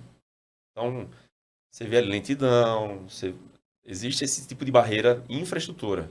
Aí vem nível de escolaridade dos antigos ou talvez de alguns atuais empresários e acham que isso não vai acontecer ou são aversos à tecnologia, né? Não é o meu modelo. São tradicionais, não estão abertos a trazer algo novo para dentro do negócio. Então, né, o filho desses empresários, aí ele já vem com a mentalidade touch ali, né? Já se relaciona, ele já começa a trazer ali uma habilidade e um comportamento e uma mentalidade mais digitalizada. Então, para ele é mais natural comprar de maneira digital. Uhum. Então, isso vem acontecendo também, né? E o nível de escolaridade. Às vezes, a pessoa tem um nível de escolaridade muito baixo, não busca informação, não busca se reciclar. Isso também é uma barreira. Uhum. Então, esse letramento, isso é algo que vai, no Brasil, que está descompassado com relação a outros países. A gente ainda tem uma jornada grande com relação a isso. Barreira cultural. Uma barreira né? cultural mesmo, uma jornada grande ainda. Mas essa curva, ela está sendo antecipada com um movimento de indústrias líderes, puxando isso tem que ir, tem que acontecer. E vai acontecer. Porque o consumidor já está pedindo. Já está pedindo. E se entende-se o seguinte, que tudo aquilo que pode ser digitalizado, seja nas relações, seja nas intermediações, será digitalizado de fato. Uhum. Então, são as grandes apostas das grandes indústrias. Isso puxa toda a cadeia. Uhum. Vai ser natural isso. Então, qual que é a dica para o varejo? Primeiro, busque estudar, busque estar atento Uhum. e busque ajuda, como uma consultoria. Para aquele que tem mais dificuldade, busque um apoio tecnológico. Se você não tem equipes técnicas internamente, busque ajuda externa, né? Mas não deixe de buscar. Essa é a dica, né? Não deixe de buscar, porque realmente, mais cedo ou mais tarde, os ciclos estão cada vez mais curtos. Isso vai Isso impactar vai no... impactar no negócio dele em algum momento. E aí, André, a gente escuta hoje, está muito na moda, né, a palavra omnichannel, né, omnicanalidade, que é o cliente poder acessar por diversos canais e durante a jornada de compras transitar entre os canais, né, sem diferença de preço, sem diferença de atendimento, né, serviço. E hoje está na moda, mas esse termo ele é antigo, né? A omnicanalidade surgiu em 2011, então já tem aí mais de uma década, né? E ainda a gente não enxerga, pelo menos na nossa região aqui, operações que sejam de fato, né, omnichannel. Mas ele está se transformando, a gente acompanha aí o mercado fora, ele está numa velocidade rápida, logo chega aqui. E como que o varejo, né, tem que se portar diante dessa onda que está vindo, que é o você comentou, né? É um bitrem ladeira abaixo que não tem como sem freio. Sem cara. freio. E quando perceber, já foi, né? E a É. velocidade da transformação agora não é igual às revoluções passadas, que Eu acho que o demoravam Novo anos. Mundo Né? é o pioneiro nisso, né? Foi o primeiro aqui na região que fez isso, né? Quando virou ponto .com. Quando Né? virou ponto .com, é tudo... Não importa aonde você for, a sua experiência com o Novo Mundo vai ser a mesma, tanto em preço, serviço, tudo mais, né? Exatamente. Puxou antes. Tá Eu acho que ele puxou em termos de varejo, e ele é grande, né? Tô fazendo propaganda do Novo Mundo, não, mas Não, mas porque é um me case. marcou, porque foi, inclusive, virou uma estratégia de marketing deles. Eu lembro de ser impactado na estratégia de marketing. Agora, Novo Mundo é tudo igual. Exatamente. Seja no site, seja Não, eu no lembro. aplicativo disso. Eu lembro, eu casei em 2008, aí, na época tinha que comprar linha branca, né? Não era bad mais. E aí a gente ia no shopping dessas lojas e falava, não, mas o preço no seu site tá mais barato. Me faz tinha esse preço que eu diferença, compro agora. é. Eu falei, não, aqui eu tenho que pagar aluguel no shopping, o preço tem que ser diferente, eu vou falar com o meu gerente. Aí o cliente tinha que ficar esperando, né? Hoje não, né? Hoje já tem. Eles foram pioneiros, realmente. E corajosos, né? Muito corajoso, Muito porque corajosos, é revolucionário, né? É, E deu uma reinventada no negócio deles, né? deu. Que é uma aposta, né? Assim, É. a gente falou rapidamente lá no início do bate-papo que a gente ia falar um pouco sobre First Digital, né? Primeiro digital, né? Eles fizeram isso, né? Eles e outros players aqui na região, mas eles foram Marcantes, né? marcantes. É. Marcantes, né? Mas essa atitude, né? De primeiro digital, né? Primeiro digital, Uhum. porque existe ali a venda curva B e C, que é benéfica para todo o negócio, Aham. simplesmente por estar acessível e disponível a todos os clientes, né? Então isso já gera um negócio. Mas na questão do desafio, realmente falando aí do Omnichannel, né? Você tem as curvas, né? Então você começa ali, que é natural na implementação num canal digital, ou numa estratégia digital, você traz uma estratégia sua correndo em paralelo ao negócio principal, Aham. né? E essa ambidestria, né? Aí você começa paralelo e acontece do cliente ter um problema na ponta, ele fala com o vendedor e diz, olha, pô, tem um probleminha, tem que fazer uma devolução. O vendedor primeiro a dizer assim, Você comprou liga por lá, onde? liga lá e resolve lá, não foi Você comigo. comprou por onde, né? Né? Então são Exatamente. desafios, né? Você trazer toda uma cultura. E a omnicanalidade é isso, né? Então você pode comprar de um e reclamar no outro canal Não importa. e todo mundo tá de mão dada ali, né? Mas é natural. Você começa multi-channel, multi-canal. Então os canais competem entre si. Então esse conceito é interessante, mas vamos clarear ele pro ouvinte. O que é o canal tradicional, o multicanal, né? E as próximas evoluções até chegar no Omnichannel. O famoso né? Omnichannel. É. O multicanal é você ter você implementa uma iniciativa de digital e é natural que você queira que ela escale e você encontra as barreiras naturais Então eu tenho uma loja física e decidi vender na internet. na internet, no marketplace. Só que são independentes. Isso. Time de vendas, né? Imagina uma venda no balcão. Eu já fiz isso, inclusive. Tá? Vou contar um case daqui a pouco, mas você chegou no cliente, aliás, o seu cliente chegou na loja, qual o preço desse produto aqui? Ele olha na etiqueta, determinado preço, é natural, antes de tomar a decisão de compra, ele dá uma checada na internet. Uhum. Hoje, então, é Sim, fatal. fatal, comum, né? comum. Você olhou o preço. Você olha no site do próprio varejista para ver se não tem diferença de preço, Uhum. que acontece. O frete às vezes influencia na decisão e o tempo de entrega. Você olhou, aí você diz, olha, aqui tá R$ 9,90 para você que esse produto tá na loja, tá no seu site tá R$ 9,90, na loja aqui tá por R$14. Cara, é a mesma empresa. Isso é um multicanal. Esse é o multi-channel, o multicanal. Uhum. O vendedor vai dizer, naturalmente, que não consegue ofertar aquele mesmo preço.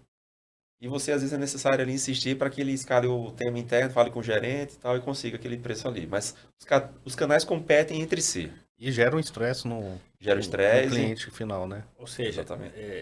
A experiência, a multicanalidade, ela é multicanalidade porque o consumidor tem experiência diferente na compra, mas a companhia também tem diferente estratégia por canal. A operação é independente, né? Exatamente. Esse é o ponto, né? Então, multicanalidade significa eu ter estratégia diferente por canal, Operações separadas e experiências diferentes para o cliente. de quem está comprando por canal. Sim. Exatamente. Que a evolução, o Omnichannel é o quê? Eu tenho uma estratégia única de canal.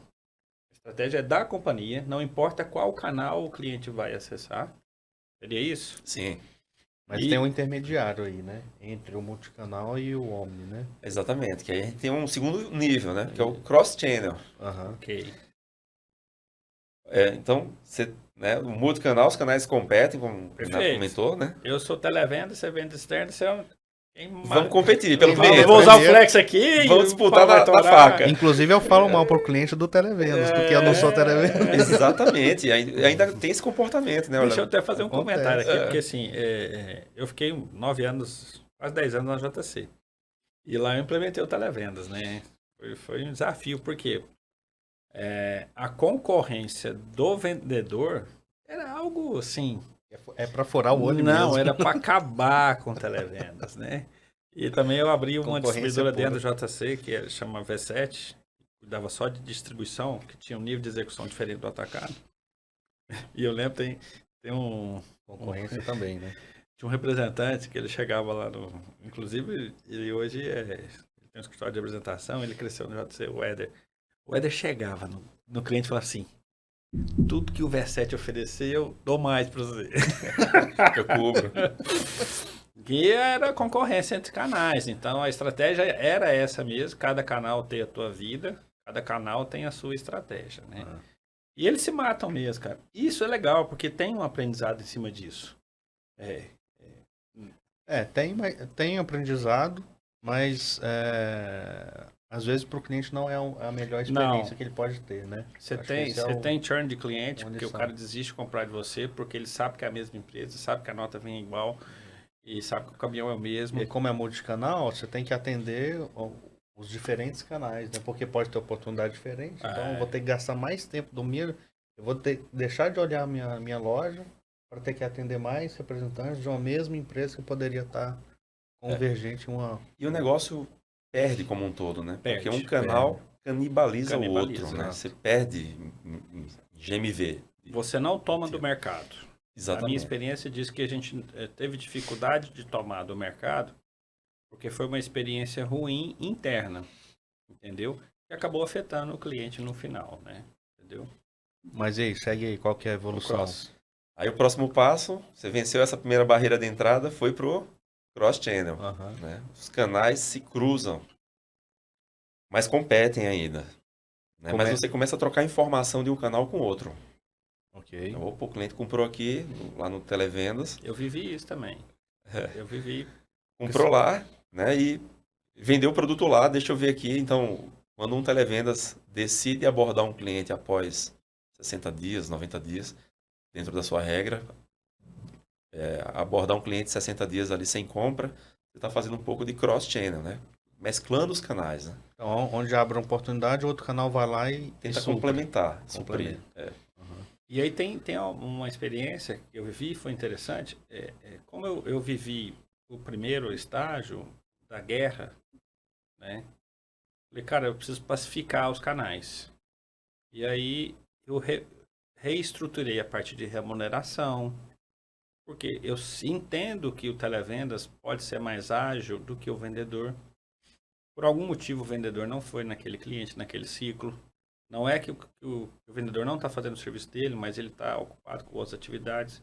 E o mais importante era o CNPJ estar presente. Então, no Cross, eu acho que a evolução do Cross é você fazer a integração, não só da venda, mas você integrar a parte de remuneração. Quando o televendas vende, uma fatia vem para o vendedor, então o vendedor começa a falar, pô, o televendas está me ajudando. Quando o vendedor atua numa devolução, ele está ajudando o televendas, pô, o vendedor evitou a devolução, uma inadimplência. Então, você começa a unir todo mundo a servir melhor o cliente. É isso. No estágio de cross-channel, né? Como você falou, né? Os canais, eles competem, mas eles se cruzam. Né? Então, um canal pode tentar complementar o outro canal ali, gerando informação, inclusive, mas eles ainda competem entre si. Uhum.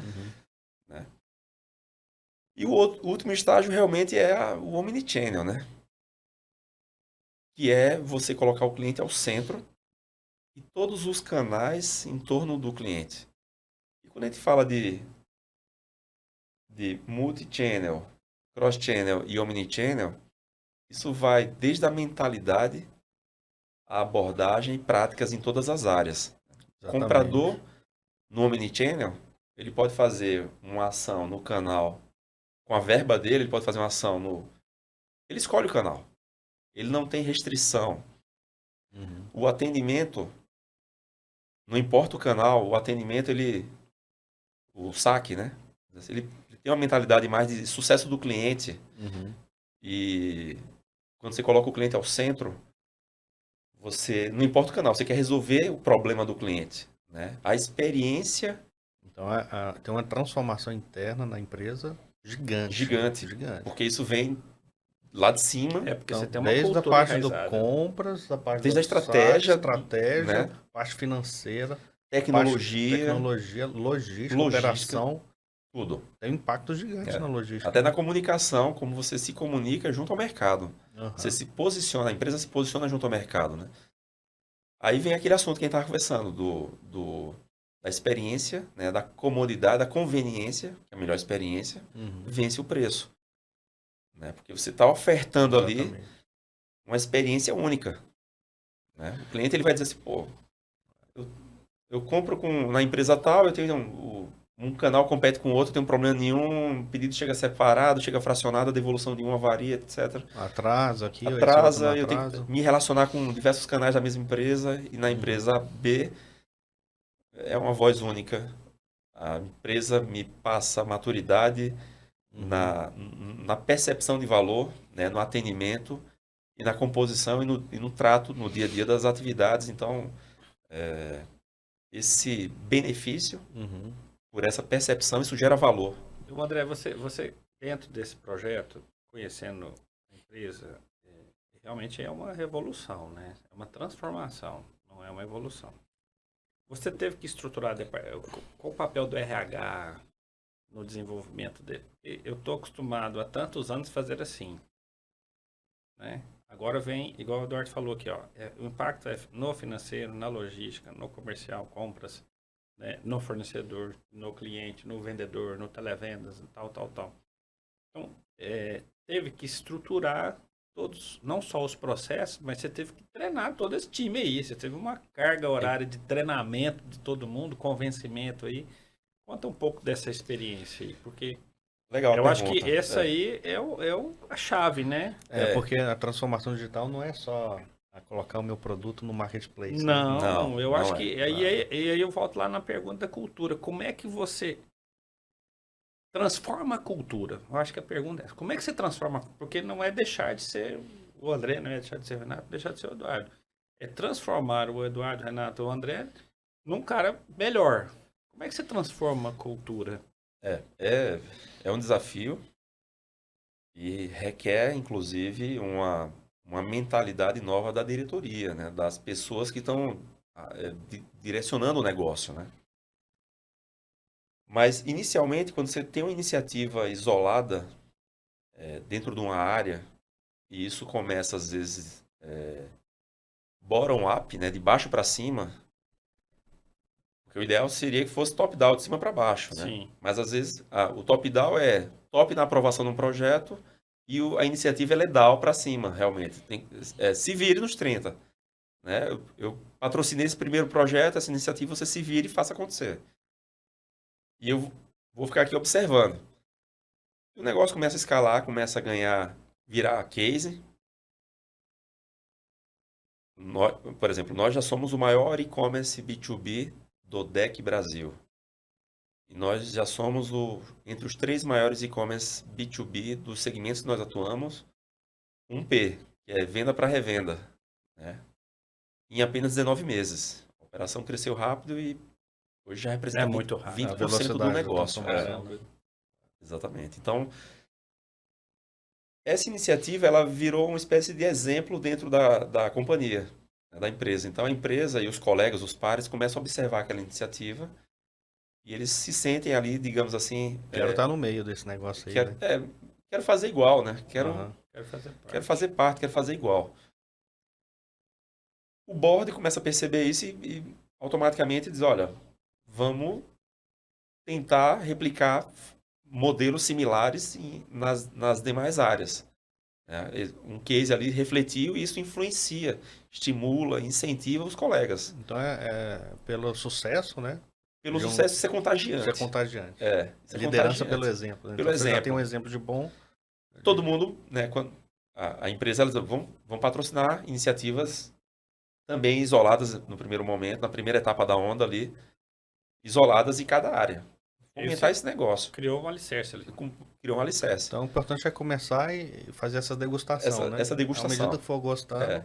vai tomando um Isso pouco. aí vai, né, numa empresa tradicional, É tradicional. mais conservadora, isso é um formato. Aham. Porque às vezes a mentalidade do board, ela eu tenho um modelo de negócio que já funciona há tantos anos. Quem é essa área para dizer quem eu sou, ou o que eu preciso fazer, né? Sim. Mas aí, quando essa iniciativa ela dá um reflexo positivo, aí é natural que todos, inclusive o board, venha junto também, patrocinem, fomentem Uhum. e as outras áreas repliquem cases similares, cada uma nas suas áreas. Né? O ideal é que a empresa tenha, não é o nosso caso nesse primeiro momento, mas tivesse uma área de inovação. Todas as áreas precisam ser inovadoras, mas tem uma área de inovação no primeiro momento para fomentar isso e ser uma espécie de arquiteto conduzindo, né, sendo um facilitador, um enabler dentro dessas transformações em áreas, né? Uhum. Reduzindo silos, trabalhando com maior conformidade, um trabalho de parceria, onde uma tarefa começa numa área e ela pode terminar numa outra área linear, de forma orgânica e amigável, amistosa. Uhum. E não tenha conflitos, barreiras ou intermitência dentro do fluxo do processo. Mas nós conseguimos atingir esse objetivo, talvez mesmo sem saber, né, fazendo um case. Aí isso foi replicável. Como a gente vê um movimento maior externo também, é natural que a empresa venha sentindo esses movimentos externos, tenha tendo sensibilidade e entender e Foi ver o perceber sucesso também. no mercado, do né? mercado, aí foi facilitando as iniciativas internas. Uhum. Aí a empresa ela começa a agir de uma maneira, digamos assim, você traz um projeto para a mesa E o board olha e faz sentido isso aqui, deixa eu aprovar. Ou Então, vou apostar, começa, Aham. né? E deixa. A gente, no nosso caso, nós somos uma área de digital e inovação, mas muito mais digital. E a gente inova porque o digital está puxando a inovação, né? Uhum. Mas não somos uma área somente de inovação, para ter tempo e apoiar outras áreas nesse sentido também. Então a gente é reflexo, né? Sempre que tem aí voltando agora para o RH, a gente é natural que o RH da empresa ele precise ter uma abordagem similar, Uhum. porque a empresa está sendo transformada e ela ou ele precisa se adaptar para dentro do modelo de negócio. E a empresa ela precisa ser percebida no mercado como uma empresa moderna e inovadora, para você trazer mão de obra qualificada que queira ficar na empresa também. Porque reter talentos é um desafio também, é contratar e reter, né? Investir em treinamento. Investir em treinamento, e posicionamento da empresa no mercado, Aham. né?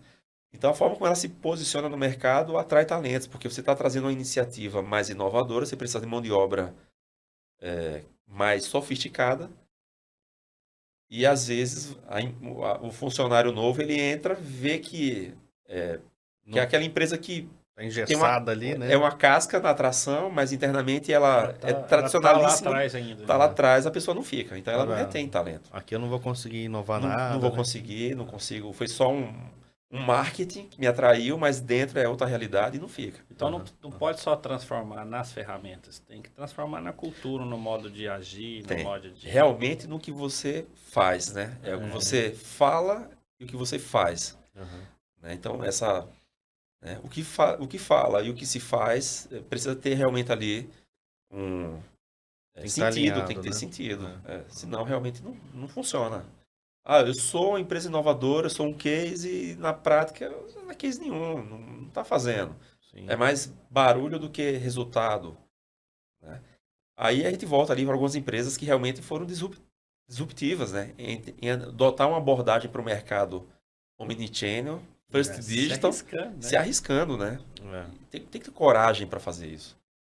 Não é simples, não é fácil, não é para qualquer um. E Mas aí, quem fez e obteve sucesso alcançou aí vantagem competitiva. saiu na frente. Distanciou Né? na dos frente. concorrentes, É. eu acredito. E aí, nesse termo ainda de omnichannel, assim, olhando para o consumidor, né? O consumidor que gosta dessa abordagem. Vou dar meu exemplo aqui. Por exemplo, tem alguns produtos lá em casa que a gente não compra mais nos meios tradicionais. O eletrodoméstico, né? Veio lá atrás. Realmente, a gente não... Dificilmente eu entro numa loja e sem olhar pelo menos o preço na internet. Então, a internet é a prioridade. Mas isso está indo para os itens de consumo também. Então, lá em casa, o café que a gente compra só vem comprado pela internet.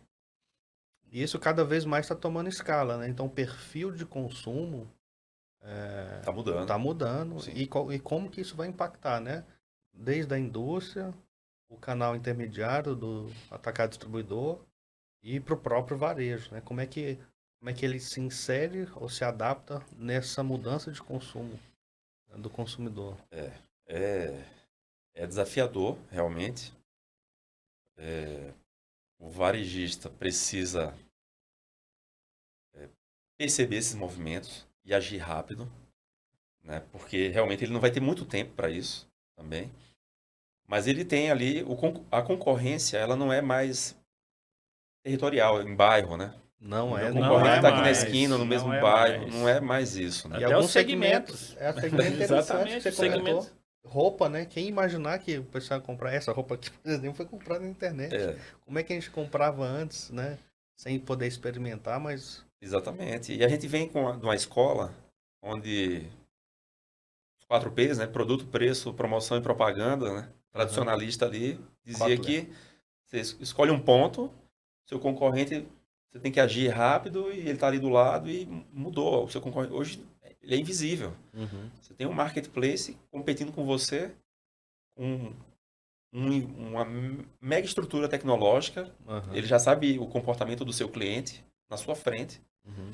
E às vezes a gente está ali na estratégia Antigamente, né? Eu tinha ali aquela locadora que você devolvia as fitas, quando os vídeos, né, os DVDs. Uhum. Como é que era? Blockbuster. Blockbuster. Você vinha ali preocupado, de repente, né? Havia uma Blockbuster abrindo do seu lado. Aham. De repente, hoje já é diferente. Hoje vem a Netflix e... né? Você Então, não precisa sair de casa mais. você não... Comodidade. Comodidade, né? Então, É. mudou o formato. Então, os seus competidores, eles são diversos. E diversas formas, né? Uhum.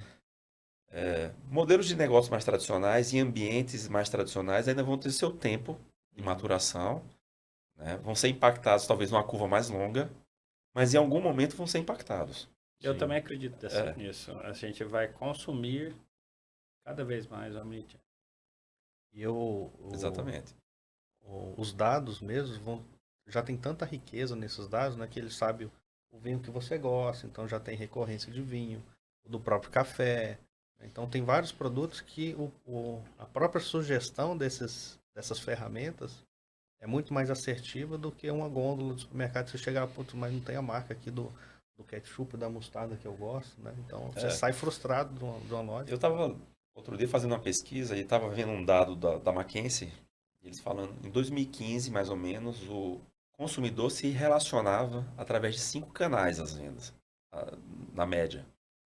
Que era a internet, o celular daquela época, não Não era smartphone? não era smartphone, né? Antes do iPhone, Aham. e-mail e mais alguma coisa que eu não me recordo agora. Correio, talvez. Mas, exatamente, Aham. uma mala direta, né? Mala ali. direta. É. E 5 canais apenas. E veio ali 2000 e tanto. Hoje, ele se relaciona com quase 30 canais. Né? E Uau. ele se relaciona com vários canais. Então, ele é impactado, as interações são diversas.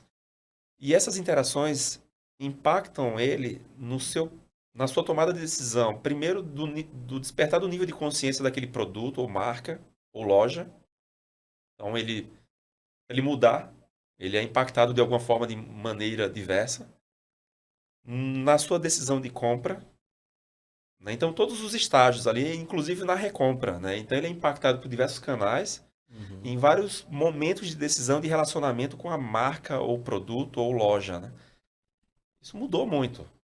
Então, o varejo ele precisa estar antenado com isso. Então, qual que é a recomendação? Né? Se posicione.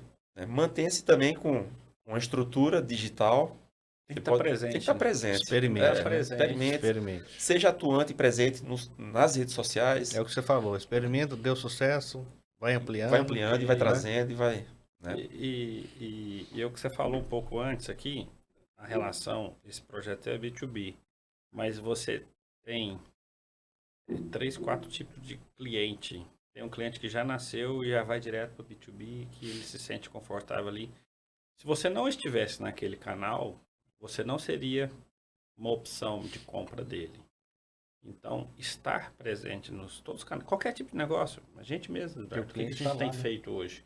A gente é empresa de consultoria, então a gente está correndo para estar presente em todos os canais, porque as pessoas hoje, cada um é muito particular a decisão de compras. E Tem se gente você- que não abre mão do presencial, mas tem gente que não abre mão não- da comodidade de assistir em casa. de assistir em Uma casa. aula, né, por exemplo. Exatamente. Um Então, qualquer tipo de negócio, aí é uma visão minha, o cara tem que estar em todos os canais.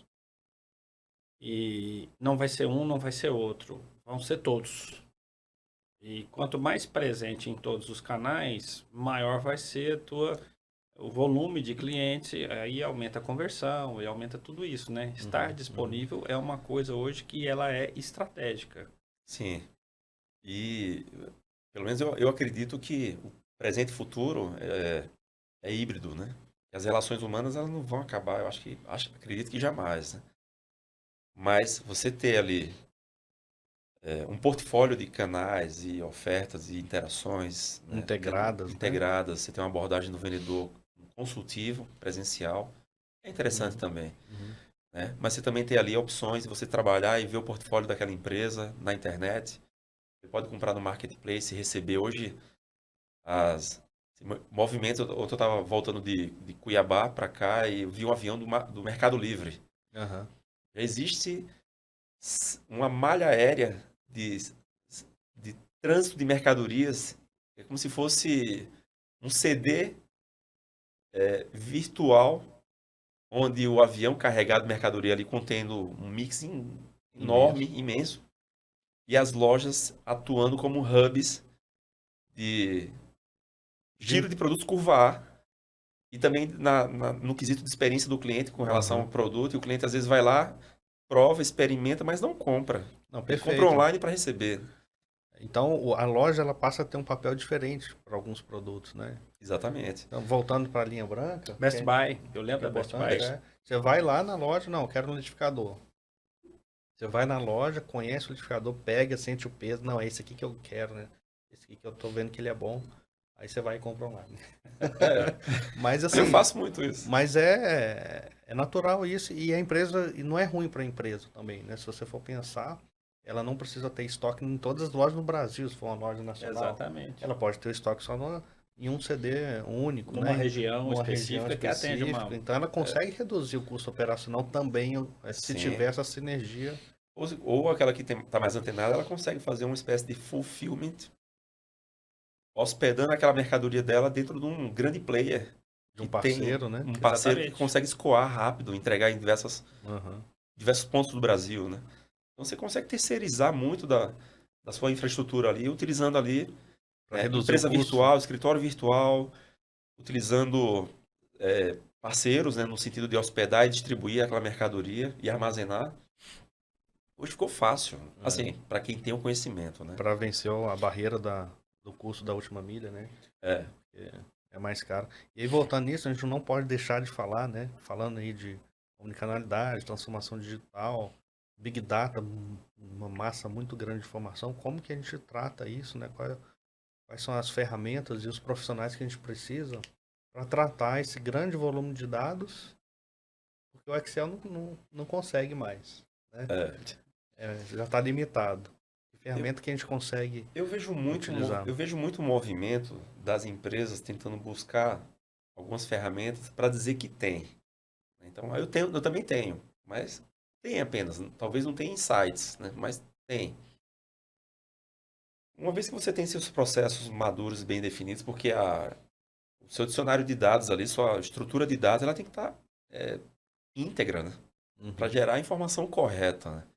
Às vezes o cara vem com a estratégia de projetos de BI, ou Analytics ali, mas você não tem processos bem definidos e maduros, você tem ali interrupções, tem um jeitinho brasileiro de fazer as coisas. A qualidade da informação foi pro saco. Aí o cara vem com uma camada ali de analytics, de BI. Não analisou o dado que está com informação, viés e tudo. Exatamente. Contaminado e, sabe? Então, ter isso bem definido. Tem maturidade? Perfeito. Então, é o primeiro passo. Segundo passo... Um processo operacional muito maduro. Muito maduro, né? Primeiro simples passo. E executável. Simples e executável. Então, o café com... É o feijão com arroz ali, muito bem feito. Muito né? bem feito. Entrou a nota fiscal. Controle da movimentação, quebras, tal. Todo o movimento da mercadoria bem... Os inventários ali, os fechamentos de mês. Tudo redondinho, né? Curiosidade de estoque. Perfeito. Então, primeiro passo. Segundo passo. Qual é a sua ambição com relação a dados? Você quer trazer... a sua ambição é um dia... Você tem que estruturar algo que você... Olha, esse movimento de inteligência artificial, até que ponto isso pode interferir no meu negócio? CRM, até que ponto isso pode interferir no meu negócio? BI, até que ponto isso pode interferir no meu negócio? Uma vez que você define a sua ambição e os impactos da tecnologia no seu negócio, você pode ter uma estratégia mais rasa, implementar apenas um BI. Você faz um processo de seleção, escolhe um parceiro, implementa o BI. Ou você pode ter uma estratégia mais ampla, trazendo ali como intermediário uma camada chamada Data Lake, que é lago de dados, onde você vai... Todos os seus aplicativos e... Todo esse ecossistema de dados reunido num só. Em um só. Aí você vem aqui, traz uma interface de chat GPT e pluga dentro desse lago de dados. Consegue fazer vem um BI, análise. Pluga nesse lago de dados. Vem uma leitura de dados lá no PDV, seja de diversas empresas, né, o Grid, Scantec e outras, né? Lê, interpreta ali no checkout, lá no PDV, no caixa, pluga nesse lago de dados. Você consegue pegar informações externas da organização também. Exatamente. Você compra dados. Compra dados. Além da sua operação, para validar aquilo que você está vendo dentro do seu negócio. Dados demográficos, dados do Serasa, dados do Receita Federal. Você traz tudo isso para Dados dentro de clima, né? de clima, automações de se integra para gerar tudo dentro desse lago de dados. Aí ali você tem, de fato, ali Todas as informações todas que as você informações precisa. concentradas num único local, um diretório seu. Isso é riquíssimo. E você consegue trazer ali um BI que possa, de fato, trazer dados Relevantes, que sejam, que gerem insights além do seu IRP. Você já tem alguma coisa ali no seu IRP, relatório, algumas Sim. né? Uhum. Mas você dá um passo a mais, aí você tem que ser, né? Eu vou trazer aqui, olha, o share de participação do crescimento desse canal de vendas ou desse ramo de atividade é disso aqui. Aí eu trago, cruzo dado do BI, Uhum. trazendo dados de IRP com dados demográficos, dados externos, internos e externos, resumindo, para uma tela. É como você falou, né? Como se fosse um grande cockpit ali, Uhum. onde você pilota e isso de uma maneira mais simplificada. Vamos imaginar isso de forma prática, imagina um comprador acessando um dado de BI, onde ele tem ali uma tela dele, tática, não estratégica, nem A operacional, estratégia foi definida lá em mas de cima. lá em cima, né? Mas numa tática onde ele pode enxergar Se ele está em linha com a estratégia. com a estratégia, se ele tem dados do fornecedor dele para tomada de decisão rápida, Então ele não olha só o giro mais para trás, né? Ele Não. tem muito mais informação. muito mais Você informação. lembra de um cliente nosso, Eduardo, que a gente estava... Foi uma abertura de projeto e a gente linkou. E o primeiro relatório, esse cliente não tem BI nem nada. E nós vimos lá um fornecedor Arcor em primeiro lugar e o Nestlé e Mondelez em 12º. Perfeito. Desempenho de Arcor. Como a nossa experiência, a gente falou, cara, isso está errado. Porque Nestlé e Mondelez 5, 6, 10 vezes maior do que Arco. Então, trazendo para a realidade, se eu tenho um lago de dados aqui, onde eu pego o share de mercado e comparo com o share da minha operação, eu falo, porra, eu tenho que aproximar desse fornecedor. Porque o mercado é maior desses fornecedores, então eu tenho, para mim crescer nessa categoria, eu tenho que crescer com esses players. Exatamente, tem que puxar para cima, né? Exatamente. Um erro clássico em supermercado, né? Analógico. O produto, você comprou errado, comprou muito um determinado produto que vence. Chega o próximo do vencimento, o que faz? Naturalmente. Rebaixa. Aí quando E você curva, vende. A curva de venda foi lá para cima. O comprador que não está antenado, compra de novo. na próxima semana, esse produto bombou, né? Vendeu Vou pra comprar caralho. 2 vezes mais agora. Mas isso acontece. Amplificou o problema, muito. Então, assim, primeira coisa, usa o dado que tem, né, André? Usa o dado que tem, processo bem alicerçado para que o dado seja de qualidade, que seja maduro, que possa confiar na informação. Usa o dado que tem, certo? E você falou um negócio interessante. O que você quer com a informação, né? Para definir. Eu vejo hoje uma moda de BI. Quero ter, né? Tem uma moda BI. Né? Mas eu vejo ainda muito raso a qualidade do dado. E o que é que eu faço com o dado, né? Qual o meu plano com isso, né? Para que eu quero tanto dado, né? E tem muita gente de tecnologia vendendo BI. Tem pouca gente de gestão vendendo BI. Eu acho que aí dá um descasamento grande nisso aí, né? Dá muito grande. E esse é o ponto, né? Porque alguém precisa juntar as pontas. Né? E a empresa saber o que quer. Que a empresa, às vezes, a gente vê por aí no mercado muita empresa que não sabe o que quer. Ela quer ter o BI, mas não sabe o que quer de fato. O que ela quer. Não sabe como utilizar aquela ferramenta para vender mais, né? Exatamente. Então, né, você trazer ali negócio e dados, né, dados para gerar negócio, você tem que trazer dados para gerar novos negócios. Tudo aquilo que puder ser gerar nova fonte de receita, gerar valor ao mercado, você tem que trazer ali desse dado do BI. Então, é um desafio muito grande, porque requer pessoas, requer habilidade, requer uma mão de obra específica, às vezes conhecimento operacional, conhecer o negócio de fato. não basta também trazer um profissional que seja muito bom de tecnologia, mas seja fraco, não tem o expertise necessário, negócio muito mesmo. raso de negócio, É. né? Ou o inverso também, ou um cara que não seja do segmento. Talvez, se ficar claro para o empresário, falou, ó, as etapas, falou, não, agora eu preciso de um cara muito bom em tecnologia. E aquele cara sabe que vai ter vida curta ali, né? Estruturou e tal. E agora eu preciso de um cara mais voltado para negócio. Também vai do empresário Vai do empresário. ter essa clareza que essas pessoas, elas têm, todos dois são importantes. Eles têm que trabalhar juntos, né? E eles têm papéis diferentes. Senão um constrói uma ferramenta que o negócio Que não não pode conversa. usar. Não conversa com a O negócio que é um operação, negócio né? que o Exatamente. BI não entrega. E o empresário, né? O CEO, o empresário, ele precisa direcionar o negócio dele. Às vezes aquele cara não está preparado naquele momento, Uhum.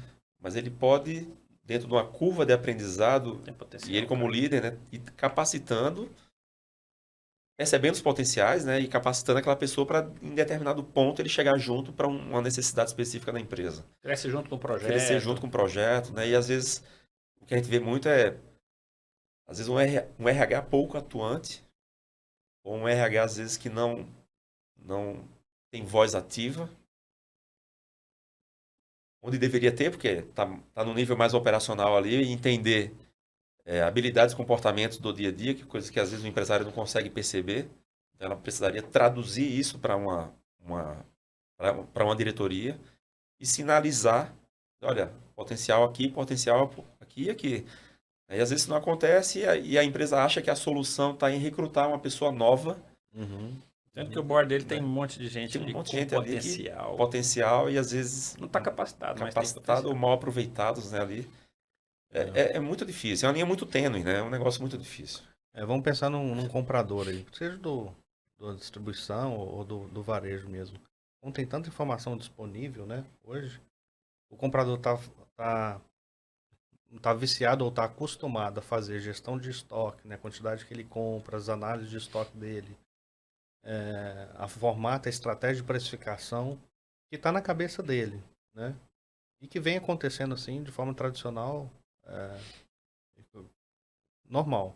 Mas à medida que a gente tem mais informações, né? A gente tem mais informações de perfil de consumo, de informações externas, da minha própria loja, das minhas próprias vendas, né? Se o produto está em oferta, se não está. Se o meu concorrente está praticando uma oferta, se não está. Né? Se semana que vem vai chover ou não, eu vou ter que vender mais um tipo de determinado produto. Né? Algumas sazonalidades dentro do mês ou até mesmo dentro do dia. Então são tantas informações que talvez o comprador, por mais experiente que ele seja, ele não consegue tomar a melhor decisão, né? Considerando todos esses fatores de uma vez só e que aí não que vá substituir o papel do comprador, não é isso. Mas as ferramentas, né, de Facilitador inteligência mesmo, né, artificial para poder tratar esse quantidade de dados e informações, ele pode usar isso para tomar decisões mais assertivas e muito mais rápidas. Sim. Né? E o dia a dia é muito ágil, né? O dia a dia de uma empresa hoje, no modelo tradicional, mesmo no modelo tradicional, mas o dia a dia, o mercado requer que você seja ágil, por natureza. E às vezes as empresas, elas mantêm aquela abordagem muito tradicionalista, né? De me traga o relatório, deixa eu assinar, tem que requer um visto. E hoje você tem que trazer um pouco de cultura ágil, né? De práticas ágeis para dentro do negócio, mesmo você sendo uma empresa mais conservadora. Eu concordo com você. A ferramenta, ela é para aumentar a produtividade. Aumentar a produtividade. Não é para substituir as posições. As ferramentas todas que eu vejo, cada dia mais eu estou apaixonado. A inteligência artificial, para mim, cada semana eu tenho uma surpresa agradável, sabendo dos riscos. É assustador, né? Chega a ser assustador. Como essa ferramenta está sendo tratada, como ela é desenvolvida, como ela está pungente, né? E é uma grande oportunidade aí para o mercado, né? Porque existem poucas ferramentas hoje que chegam ali ao nível de uma pequena e média empresa poder acessar isso de forma simples e prática, né? Sem que eu tenho que ter um cientista de dados na minha operação porque consiga tratar isso. Às vezes não é por aí, né? Não, É engraçado isso, né? Engraçado, é. Você consegue hoje está muito, tem formas, né? A gente, por exemplo, nós temos um squad, né? Esquadrão em inglês, né? Mas time de pessoas que trabalham fora da empresa, em um parceiro. A gente chama de dailies, né? São as reuniões diárias. Então ali a gente vai numa daily todos os dias ali, num horário, determinado horário. E a pergunta é simples, o que foi feito ontem e o que vai ser feito hoje? Ah, isso. Na nossa área de digital, né? Talvez seja mais fácil nesse ponto. A gente tem as reuniões, as pontuais, que são as semanais. A gente tem o one-on-one ali, com a equipe, né, para entender dificuldades e como que eu, como líder, posso facilitar o trabalho daquela pessoa, daquele grupo. Né? Posso facilitar. Eu atrapalho, ainda tem isso também. Eu atrapalho ou eu facilito? Porque às vezes o líder está Às vezes o chefe atrapalhando, né? atrapalha, né? No dia a dia, né? E são questionamentos ali, né? Mas você trazendo a metodologia e o formato correto, hoje está muito acessível ferramentas de gestão de tempo, produtividade. Qualquer um pode ter. Mas eu concordo com o André. Hoje é uma coisa. O volume de informação e de ferramentas é tão grande que o cara está se perdendo neste ponto. Então, assim, se eu tivesse que dar uma dica para quem está ouvindo a gente, simplifica. Primeiro saiba o que quer, né? Não sai comprando Exatamente, ferramentas. O que você quer?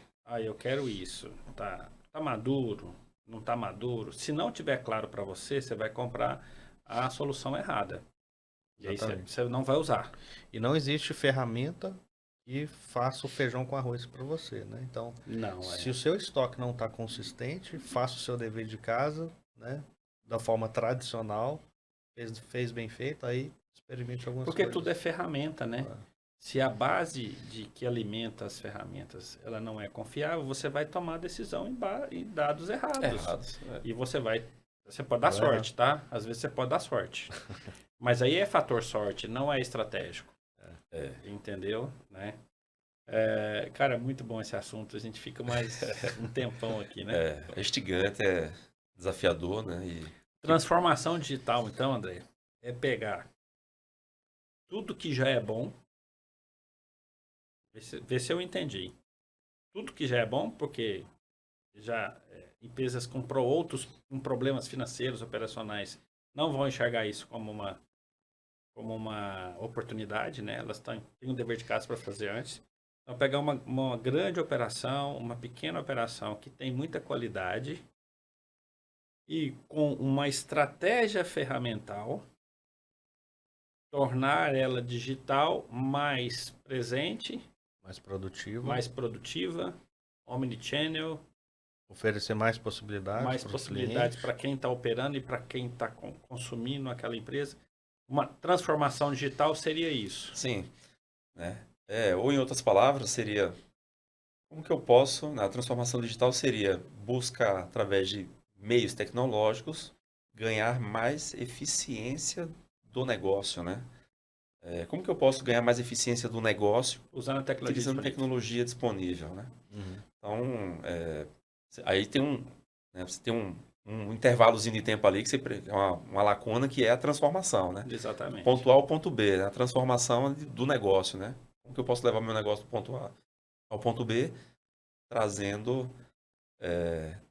tudo que eu já fiz, né? Respeitando o nosso DNA como empresa, mas dando um salto ali de produtividade para um formato mais enxuto, mais conciso, mais aderente, mais na mão, mais escalável, mais preciso. E as dicas de hoje, né, Eduardo? Faça o dever de casa bem feito. Né? Processos, amadureça teus processos. Saiba o que você quer do seu negócio. Cuidado com as ondinhas, né? As ondinhas podem gerar prejuízo e tomar seu tempo, né? Entendeu? O que mais? Dicas de hoje aí. Acho que não pode deixar de estudar sobre o assunto, né? Sempre. De digital. Que é centenado, né? Não pode deixar de se antenar, porque, igual a gente falou, você tá vendo aviões, né, de um canal digital. E já tem malha aérea para atender o canal digital. Exclusiva, né? Exclusiva. Mais de 80 aeronaves no Brasil o Mercado Livre tem, ué. Então não é um negócio assim que tá a passos de formiguinha, não. Tá vindo muito rápido, né? Então você tem que sempre estude bastante sobre o assunto, que tem novidade todos os dias. É isso aí. Pense.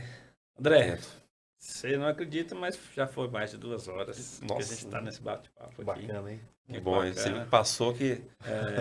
Você não sabe o tanto que eu estou feliz de você estar aqui.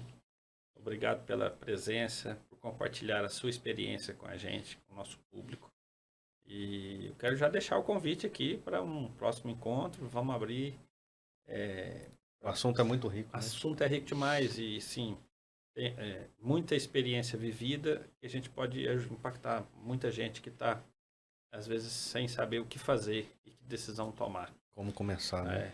É, Eu que agradeço a oportunidade e o convite, tá aqui explorando junto com vocês, aprendendo também muito. Tá? Vocês estão fazendo um trabalho excelente aí no campo. Espero que esse podcast aqui circule bem, né, em todos os empresários aí consigam assistir e de alguma forma impactar a vida isso das pessoas. consiga ajudar, né? Ajudar. Acho que a grande missão da gente é Exatamente. ajudar a um mundo melhor, né? Através do comércio. Informação, experiência, né? Compartilhar conhecimento, para mim, é um propósito de vida hoje. Eu tenho isso para mim. Se eu puder distribuir de experiência e conhecimento e, de alguma forma, a pessoa, com aquilo, melhorar a vida dela, eu estou cumprindo meu Esse é o papel seu como papel. ser humano. Esse é o propósito. Esse é o né? Esse é um propósito maior, propósito, né? Excelente. Gente, Inovada Podcast encerra aqui mais um episódio com o André Maciel aqui. E acompanhe a gente nas redes sociais, tá? O nosso Instagram, daqui a uma semana, esse link desse podcast vai estar disponível lá. E, André, bom fim de semana. Obrigado. Dudu, mais uma vez, feliz de Obrigado. estar com você aqui, Valeu. Até a Tamo próxima. junto. tá bom? Um abraço, gente. Um abraço, pessoal.